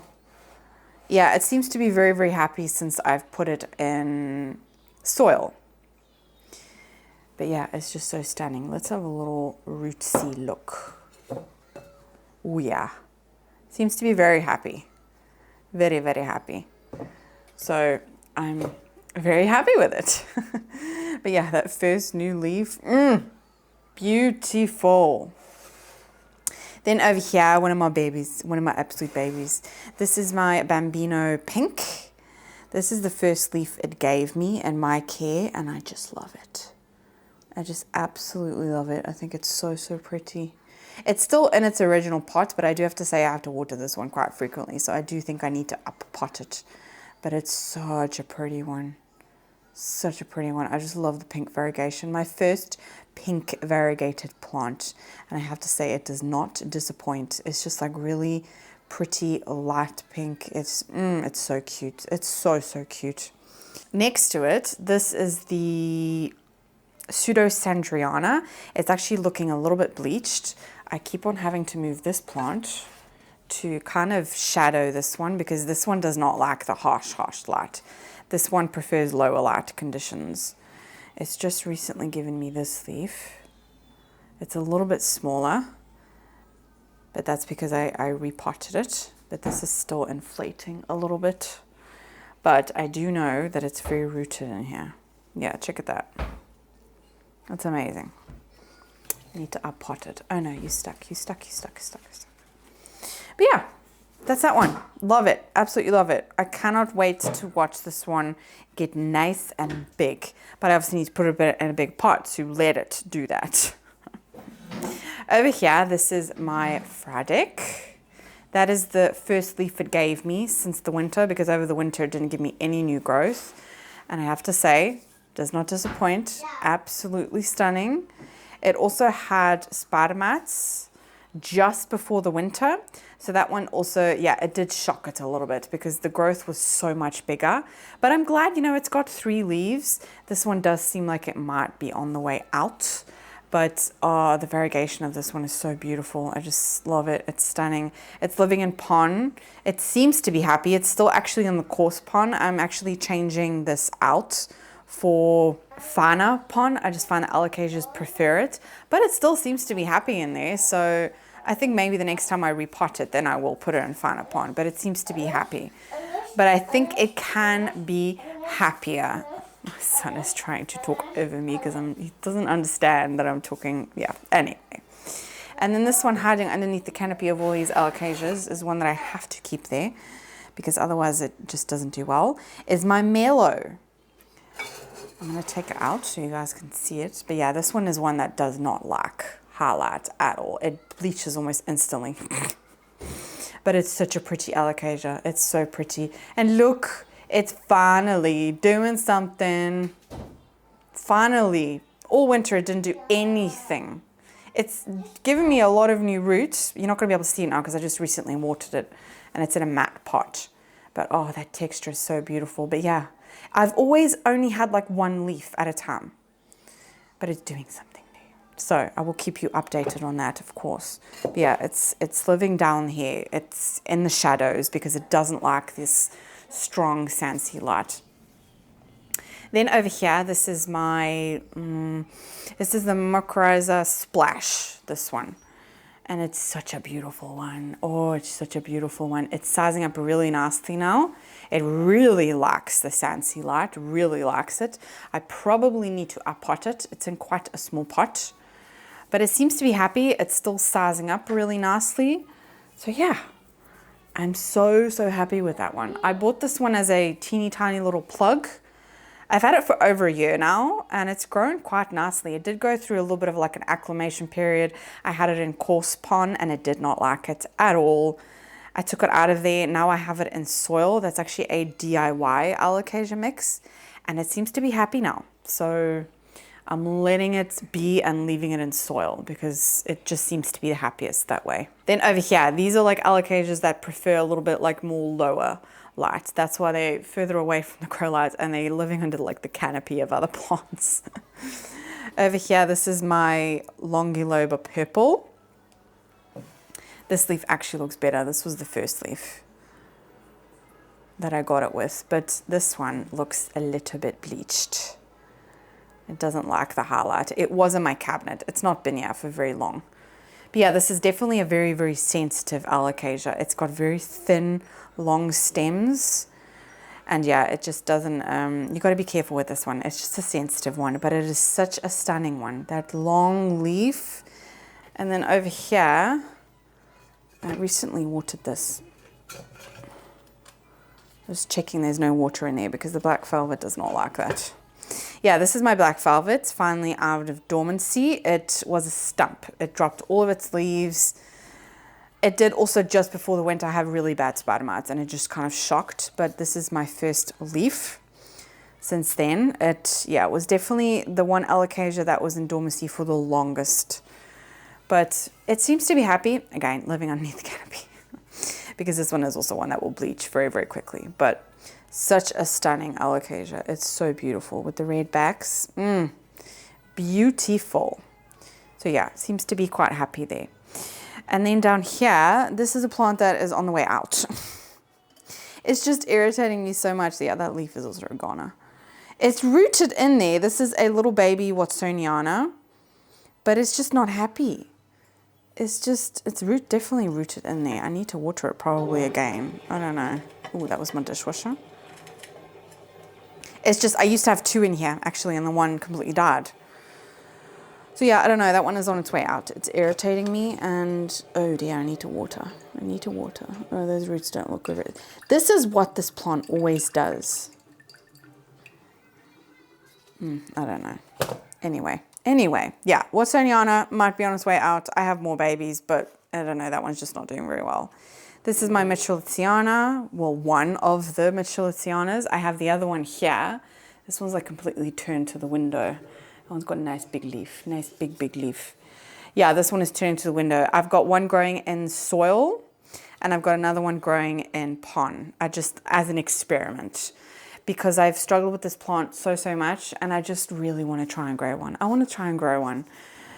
And also one that I've noticed prefers lower light. That's why it's I've had to move it again because it was underneath the leaves of the majestic, but it's definitely an alocasia that moves very, very quickly, But I just love that foliage. So yeah, I'm giving it another try, doing an experiment, seeing what happens. But it's also one that keeps on getting spider mites. And when that one gets spider mites, it looks absolutely awful. It looks awful. So it just stresses me out, that plant. It really does. So far, no spider mites. I've been on top of care with my plants, with cleaning. But yeah, we shall see with that one. Down there, I have a little baby Gagayana aurea. It's completely variegated. But it's still alive. I don't know. We'll see how that one does. I have to go in between all the plants here and give you a look see at this one. This is my first tissue culture plant. It's droopy. It's looked like that for ages. It's not doing anything. Oh, wait, I do see something happening there. Do you see a little point? Yeah, I don't know. It's just there under high humidity because that's what they said to do. And I'll see what happens, but I don't know. I'm struggling with that one. This one always turns. It's actively growing though. This is my Alocasia reversa. I love, the middle of it is black, and I got a new growth point there. Okay, I've had to take it out because it was difficult to show you. This is actually also an Alocasia that I would not recommend putting in higher light. As you can see, there's a little bit of yellowing going on there. It's more like bleaching. It doesn't like the high light. So I'm actually going to move it and put it underneath the canopy of other leaves because it doesn't like it. There is a new growth there, but it doesn't like the highlight. But this one is so pretty, so pretty. But yeah, it's been a little bit on the slower side. It's definitely one of my more slower alocasias. There we go. It's not getting direct light from the grow light. Yeah, I have to say there's quite a couple of Alocasia here that don't need the ha lights. I actually recently, you can see my cable has actually fallen down because you used to not be able to see it, but those are 234 watts. I could probably go with the, like this, not the 34, is there a 28? I'm not 100% sure. For these Alocasias, because it might be a little bit too strong, I've raised the lights so it's not as close because it used to be even closer, and it seems to be better. Some of them have picked up a little bit more and don't bleach as quickly. But anyway, that's my Alocasia corner with some extras, and that is pretty much all the plants downstairs. I do, however, okay, these are the last plants, and those are these like 8 plants. This is the, how do you say it? I don't know how you say it. It's the Tillandsia with a U, and there's like an O in there as well somewhere, I don't know. But I've got 3 of them. I got those 2 little baby ones, and then I got this bigger one. I need to water them again. But they are right by the humidifier, and I did that like purposely, but I really like them just hanging here in the middle of the room. They're chilling, they're happy. I just, every 2 weeks, sometimes every week and a half, it just depends. I usually know, I can tell when I look at them when, yeah, they need a watering. Or what I'll do is every week I'll mist them down. Yeah, every 2 weeks I will give them a shower, and they seem to be happy with that. But yes, that is all of my plants downstairs. So now that's all that's left is the plants in the bathroom. I have 1 plant in Matteo's room, and then we have the propagation room. Okay, we're in my son's bedroom now, and in here in the corner, this is the same situation as downstairs, north facing, like corner window. And over here we have a really big bird of paradise, Strelitzia nicolai, I think it is. And yeah, since we put it here, it's actually been really happy. It's the biggest it's ever been. It's been giving us a lot of new growth. I do have to say, I do struggle with keeping up with watering with this plant because it is in terracotta, and it's also upstairs. It's also right by a heater here, but it has grown really nicely. This is the latest leaf that it's given us. It did rip, unfortunately. It got stuck. I did have to help it out a little bit. But yeah, I don't mind that. You know, it's what it does in nature. It gets stuck like that. You get those rips. It's, you know, it's their fenestrations, really. It's normal. And that's also a new leaf there. So yeah, it's been very happy. That's that one living here by the window, loving life. And we have 1 more plant in Matteo's room, and that is this plant. I used to have an Epipremnum Enjoy up there, but I actually completely chopped that plant up because I just wanted to restart with it. It was looking a little bit leggy. But up here, this is the Epipremnum. I think it's called the green marble. I don't know if it's really, you can kind of see. The leaves have like a green marbly tinge to them. But yeah, it just to me looks like a regular green one. But yeah, I've always wanted just an easy plant there. It doesn't obviously get, you know, the best light. It's right up against the wall and the windows are right behind me. But yeah, it seems to be happy there. It's still growing. It's still happy. So I don't know. It's just like one of those plants that you just have there. You know, you don't give it the best conditions, but it still grows. It still does its thing. But it's definitely not thriving. I think I could definitely get a lot more out of this plant. Okay, we're in the bathroom now, so I don't know how well you're going to see it. But also north facing, it's right next to Matteo's room. I have a couple of Sansevieria on here. They get really nice morning sun and they absolutely love it. I think this is the Sansevieria Moonshine. It's quite a big one. I need to repot it desperately as well because I'm having to water it quite frequently because it dries very quickly. You can see it like gives you the signs of like the wrinkliness that it needs water. Yeah, I watered this literally 5 days ago and it's already giving me those signs. So I need to repot it. I think it just needs a really good repot. And then next to it, this is the Sansevieria Metallica. This one also desperately needs a repot because, I mean, look at that. The pot is completely bulged and deformed. Yeah, it's made new shoots this year as well. This is all new. The whole pot is bulging. This one is definitely a very, very vigorous grower. Very, very vigorous grower. And it's so pretty. The like variegation on this one, it's so stunning. But yeah, also one that just grows like absolute crazy. And then on the other side here, yeah, this doesn't go up anymore because my kids have broken it. Anyway, this is, oh, what is this one? I always forget the name of this one. It's the one that you always see in the garden center. It is super, super long. What am I saying? Tall. I actually rehabbed this one in one of my videos, and check at all of those roots. There's algae buildup, obviously, because of the sun. Oh, those roots are looking so good. So many new shoots. I'm so glad I was able to save this plant. This plant was actually, they were renovating in our attic, and they had moved this plant, and I didn't notice that they had moved this plant. It was on the floor in the hallway. It's freezing in the hallway, no light, and I completely forgot about it. With like the renovations and everything and all the workers, yeah, it just kind of lost sight. So I thought it was a goner because it had completely drooped. Yeah, but as you can see, it's doing very, very well. I'm just very happy about that new growth. I didn't lose, I can't see I need to water this one again. I have to say Sansevieria root very, very quickly. Put them in a clear pot and you will know what I mean. Over here, this is a little, I think that's a lithops. Don't ask me which one. And 2 cacti. I have no idea what they are either.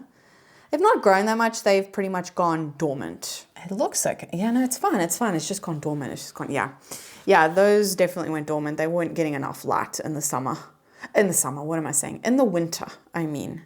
So yeah, those are on our windowsill in the bathroom. Ooh, he's playing. I think he's playing with his farm. He's like talking to himself. It's so cute. I love it. I love just like listening to him play. He can really independently play now. It's so cute. Okay, we're in my propagation room. And wait, let me move back so I can actually show you properly the propagation room, because it's actually just like a hallway. So this is a south-facing window, and we have our stairs here that go up to the attic. So it's just kind of like a lost room. So this is what I've done with it. I've turned it into a propagation room. I have like a propagator here with grow lights. I've got grow lights down there, shelves there. Yeah, it's afternoon, so lots of sun here at the front now. And this was actually my first ever Ikea greenhouse cabinet. This is the Rudster. And yeah, I'm just using it for propagations, and I also sell plants. I don't have a website or anything. I just sell on like secondhand websites or trade. I love trading as well. This is the Florida green. This is actually the bottom cut. You can see where I cut it there. This is a whole new shoot from the mother plant. It's doing well. It's growing nicely. This was my first ever pink princess.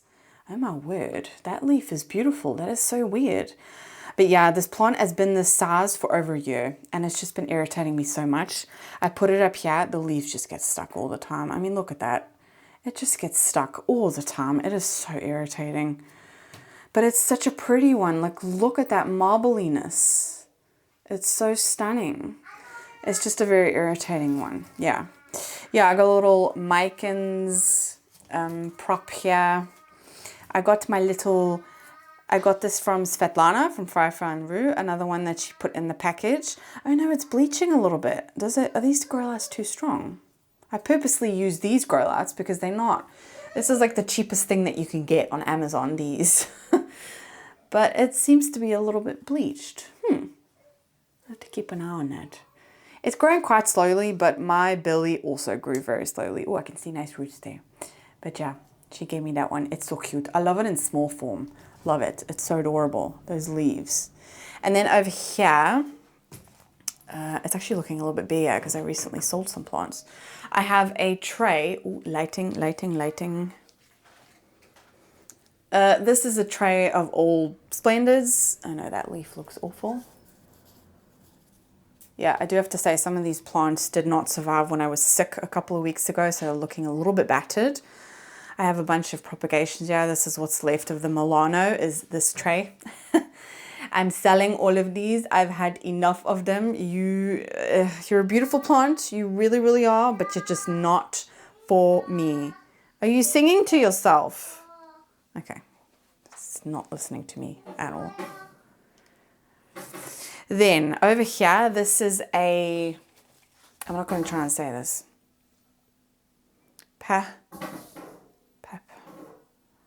Paphiopedilum. Yeah, this one gets a beautiful flower. This was from my work. Yeah, unfortunately, plants that don't bloom anymore, we have to throw them away, and I can't do that. Can't do that. So I brought it home. This is, oh God, that looks awful. But yeah, those are my cuttings from the Sansevieria. They're all rooted, so I can actually pop them back in there. This is some type of aloe. I have no idea. Oh, there you go. Aloe vitro. It's like really pink. Jeez, look at all the pups. Need to repot this plant. But it's such a pretty one. I hope lighting is, it's so pretty. So pretty. And this is also some type of aloe that's also grown like crazy. They love this south-facing window. Grown like crazy. Yeah, so pretty. They just love it up here. They love this room and keep very like controlled conditions up here. Then this shelf, I'm going to start at the top. I have this beautiful Hoya that has sun stressed. I'm going to turn it around because obviously the part that's facing the sun, this plant is so warm. Look how sun stressed it is. It's so pretty. Yeah, it loves this spot. It is so full. I just don't have room for it downstairs, so that's why it's here. But it's so long and full and it's so happy up here. So I'm just letting it be. If it's happy, it's happy. You know what I mean? A lot of new growth here as well. It's so cute. And then back there is actually the gracilis. I put it there because it's not one that I absolutely love. I'm thinking I'm going to ask if my mom wants it. I need to water it. I can see it's, yeah, it's very, like literally just standing out. I can feel the heat from the window because the sun is blaring through here right now. Oh, it's going to flower. Look. This is an epiphyllum. I don't know which one. That's so cool. So cool. This is one that I rescued and it's doing so well. It's growing so nicely. Again, absolutely loves this spot. But it's such a pretty one. I don't know which one this actually is. Epiphyllum. What is it? What was it now? Don't know. This new growth is so cute. So cute. We have a snake plant because of course we all have a snake plant. I actually need to uppot it. It's nice and full. I just don't like it when they like lean over. It just irritates me. But yeah. I can't like get rid of that plant. You know, I do love it. I love it when it makes pups. Oh, this plant looks very bad. You know, this is just pot of plant care. This was actually a propagation of the peperomia watermelon. As you can see, it does not look happy. I know I need to repot it. You can't even tell because the roots are so spindly and all the algae. There's a lot of new growth there, but I really need to repot it. This thing dries out. I could honestly have this standing in water. It's not looking very good, but you know, we all have those plants, don't we? And then, oh, there's some more plants here I need to water. It's been quite warm lately. I have a little Alocasia tray here. I have the Alocasia scalprum up here because it wasn't doing very well downstairs, but up here it seems to like it. I've got it in perlite and I just fill it up with water. And these like little, these cups, they're yogurt cups. I reuse everything. I have some regal shields that this one does not look very good. I think they need water. I hope there's nothing pesty going on here. I don't see any pests. No, I think they just need like a good watering. I've got a Wentii back there as well. Oh, that does look pesty. I don't see any pests, but that looks very sus. Do you see that? That's thrips. Oh dear. Oh dear, oh dear, oh dear. I'm going to have to do some pest treating in here. I actually have never had pests in this room. But you know, it's the beginning of spring. It's part of it. It's normal. But yeah, I'm definitely going to have to just have a look. If any plant is going to get pests first, it's definitely the Alocasias. But yeah, this is a tray of Monstera acuminata. I've got a cute one there growing. These ones, they're just stumps at the moment, but I can see active growth. But they're doing okay. They're just, yeah, still growing. The little cuttings. Down here, I have my Maranta light veins. It was getting too much light. I couldn't find a right spot for this plant in this room where it was getting like a good amount of light, but not too much. but it seems to be so happy there. Look at that. It's so pretty. I really want to bring it downstairs again, but it just wasn't happy downstairs. It just wasn't happy downstairs. And now up here it's thriving. So I'm happy it's happy, but I want to see it more. It's such a pretty one. I have some propagations, some just like begonia propagations. I'm not going to put the name on screen of those because they're not looking too great. And I don't know what they are either. Oh, here are my cuttings from my Enjoy. Over here we have more. This is from the green marble. This is I think it's Panatum elbow. My battery died. I've got some Watsoniana. Oh, I need to water you guys. You definitely need some water. Yeah, that is the Prince of Corrupt. Some more babies from them. So yeah, I definitely have a backup, but I just have them kind of sprouted everywhere. Over here, oh my word, we have a combination. We have a Regal Shield that I'm going to try, and oh, that new leaf is beautiful. It's doing really well up here. I've got it growing in soil. I took this one out of the mother plant, the one that I had in pon. It did have a rough time adjusting, as you can see, from like pon to soil, but it seems to be fine now. That's also winter growth. It could also be from that, but that new leaf looks really good. But I'm going to try and grow this one outside as soon as temperatures are, you know, okay for the Regal Shield, which is usually, I would go to maybe like 13 degrees. So as soon as it stays above that at night, I'm going to plant this one outside and see how it does, because I really want to get big leaves, and the Regal Shield is so hardy. I think it's going to do really well. And then here we also have my Alocasia Poly. It's so big, so lush. Let me turn it around. I have to turn this one quite regularly. Oh, look at it. So beautiful. Yeah, this is honestly, buying this plant big has worked in my favor, because I used to have a poly before as like baby plants, and they never used to do well in my care, never. Then I bought this one in the Ikea. It was like a promo deal. I think this was only €9 or €10 for this big one. I mean, it has given me a lot of new growth, but it was still a nice big plant. But I'm so happy I've got that one. It's just up here right now. But I also kind of wanted it up here. I actually really want to put it in my bathroom, but we're still renovating our bathroom, and it looks better in here amongst all the other plants than it does in the bathroom. That just looks a little bit because it's not finished. Next to it is a Monstera deliciosa. I recently pre-potted this one. I put it in a nice big pot. It's just given me that new leaf. But yeah, the leaves were actually drooping. I had it, the pot was way too small, like way too small. So yeah, it needed a repot, definitely. And it seems to be happy now. It's not as droopy anymore. However, I am seeing that I'm going to have to... Are you talking to me? Yeah, it seems to be happy. I'm just hoping that it's going to stay happy, you know? And then this is one that I rescued. This is a Shishmaglotis. I think it's the Borneo one. It's such a beautiful plant, but I still need to repot it. I need to do something with it. I can see a lot of new shoots in the pot there, actually. So it seems to be happy. It likes the spot. It does get, you know, like good light and all that, but not like too high light. So it seems to be happy. And then down here, I'm hoping my gimbal is going to let me film down here because it's being a drama queen.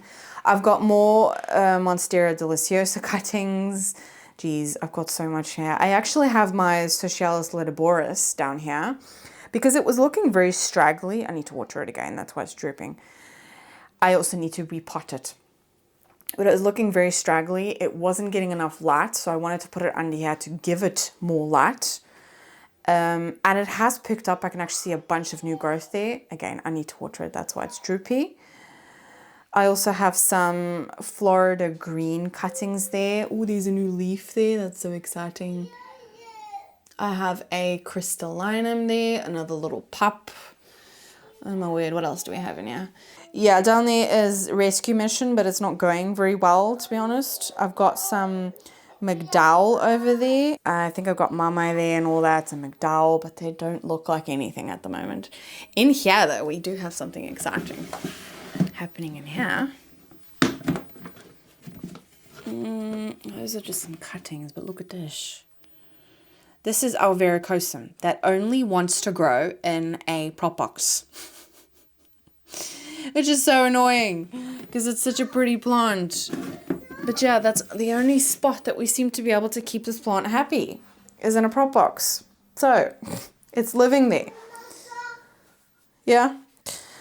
Down here is my Calathea makoyana, also very happy here. I used to live in the bathroom, but it wasn't getting enough light. And now that I've moved it here, it gets light from this grow light and it seems to be very happy. It's perked up. It almost perked up straight away. It's just so much happier. I'm aware I'm kind of going all over the place here. I'm going to do my cabinet last. Down here, we have a prop box with silverians.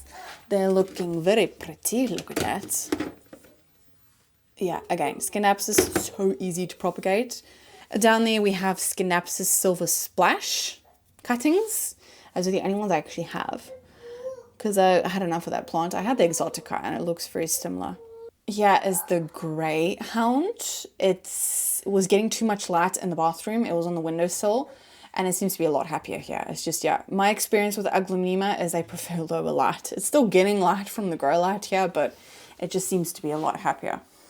And then over here, some more, yeah, marble queens. We have the Epipermum neon, got a little Cebu blue here. These prop boxes down here are just Hoya carnosa. Absolute full of it. And in here, we have some more crystallinums. Yeah, they're just chilling in there and they seem to be happy. I just put them there because I had nowhere else to put them. And then we have my cabinet, which is water propagations and Hoya. Yeah, these are all of my, you would have seen me pot all of these up in my Hoya Kid, my last Hoya Kid video. I got some, yeah, they're just like multiples of what I already have. Some Croniana, Super Silver, Matilde, Carnosa, Lacunosa Silver. There you can see the silver a lot better than what I was able to show you up against the window. But yeah, they're doing well. I do have to water them quite frequently and I put them in a denser mix. I have to be careful when I go down here. Okay, and yeah, down here is just all water propagations. I've got some Maranta light veins there, some Brazil. I've got my Maranta fascinator back there because it wasn't happy. It had root rot. It was a rescue, yeah, that's right. It had root rot and so I completely chopped it up. It's rooted in water there. It's still not looking the absolute best. But yeah, that's that one. Some Markins, some more Exotica. And some, oh yeah, I have this plant here as well, which I don't have anywhere else. This is the Siltopicana. But I'm not a huge fan of that plant, so I am trying to get rid of those cuttings. But it doesn't seem to be a very popular plant. But yeah, those are all water propagations down here. I have them, yeah, I have this glass here, but this grow light in here is so strong that I can't, it's just like, it's great for the Hoyas, but as you can see, I think you can see on this one here, it's a little bit bleached. It's just too bright for those propagations. They just don't like it. They can't like adjust to it very well. But that is my cabinet. And yeah, I think, have I shown you every plant in this room? Oh no, last up is this little shelf. You can't see anything though. Oh no. I got a little tray here of, those are all corms of the Regal Shield. I need to pot them up because the moss is drying out way too quickly. And yeah, I have some vessels here with some corms, but they've not done anything yet. Oh, there is some there that have done something. I think I've got a scalprum in there as well. Yeah, it's just a bunch of Alocasia corms here as well. That has died off, but the corm is still okay. Yeah, corms in this room went pretty much dormant over the winter because it did go down to like, it goes down to like 16 degrees in this room in the winter. There's no heating. But they've been doing well now with the, you know, the extra warmth and the longer days. And yeah, it's just, they've been doing a lot better. So that is the last thing, I think. I still have this, but I can't tell you what's in here. The only thing I can tell you what's in here, This is a pilea of some kind.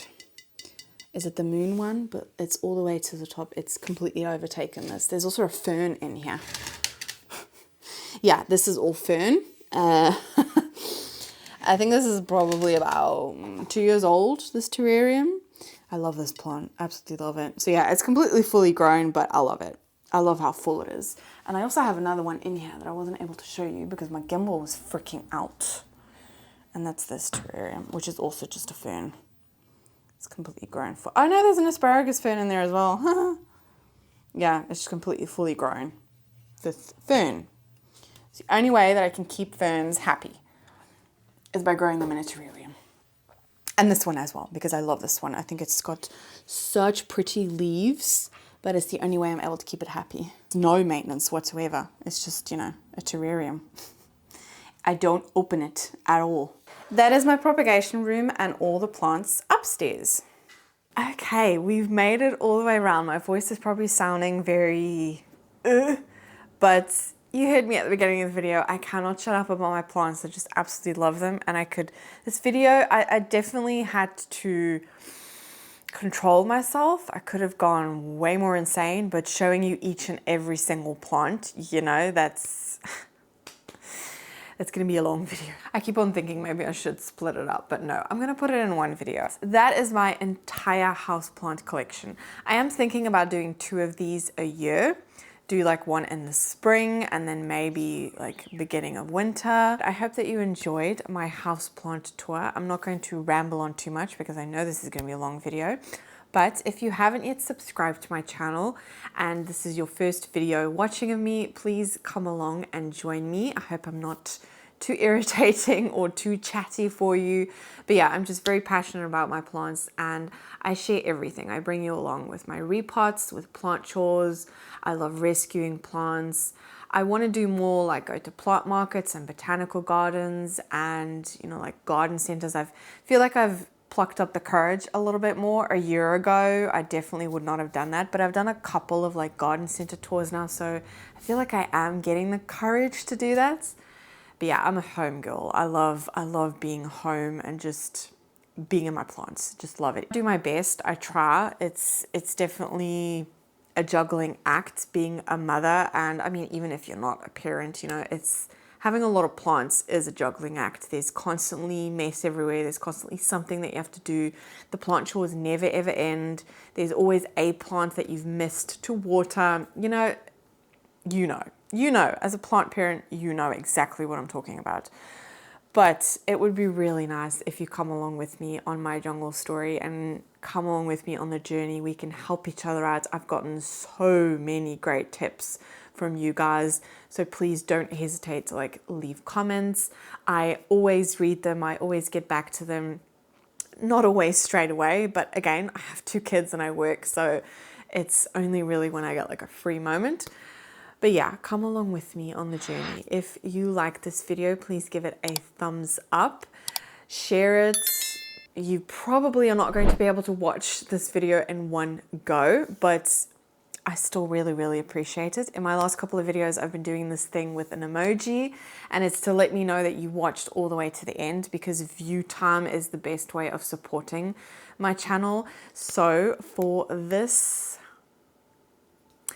video, let's do a little, like the little house emoji.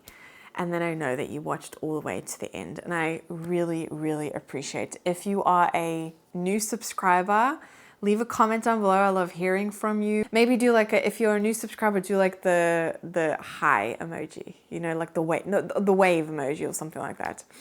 Then I know that you're new here. You don't have to necessarily, you know, say something. But it's just really nice to see. I love that engagement. It just makes me feel more connected to you guys. It's not just me in my home talking to myself. You know, I absolutely love it when I get comments, and I always want to reply. Even if it is just an emoji, I will put a little like, I feel loved, like with the hearts emoji. I absolutely love it. It just warms my heart when I get those, when I see those emojis that you watched all the way to the end. It's brought me a lot of joy, which was, I don't know, I've not been doing it for long, but I really like it. So we're supposed to be at the end of the video. Shut up, Jacqueline. Yeah, like, leave a comment, subscribe, and I hope to see you in my next video. Bye.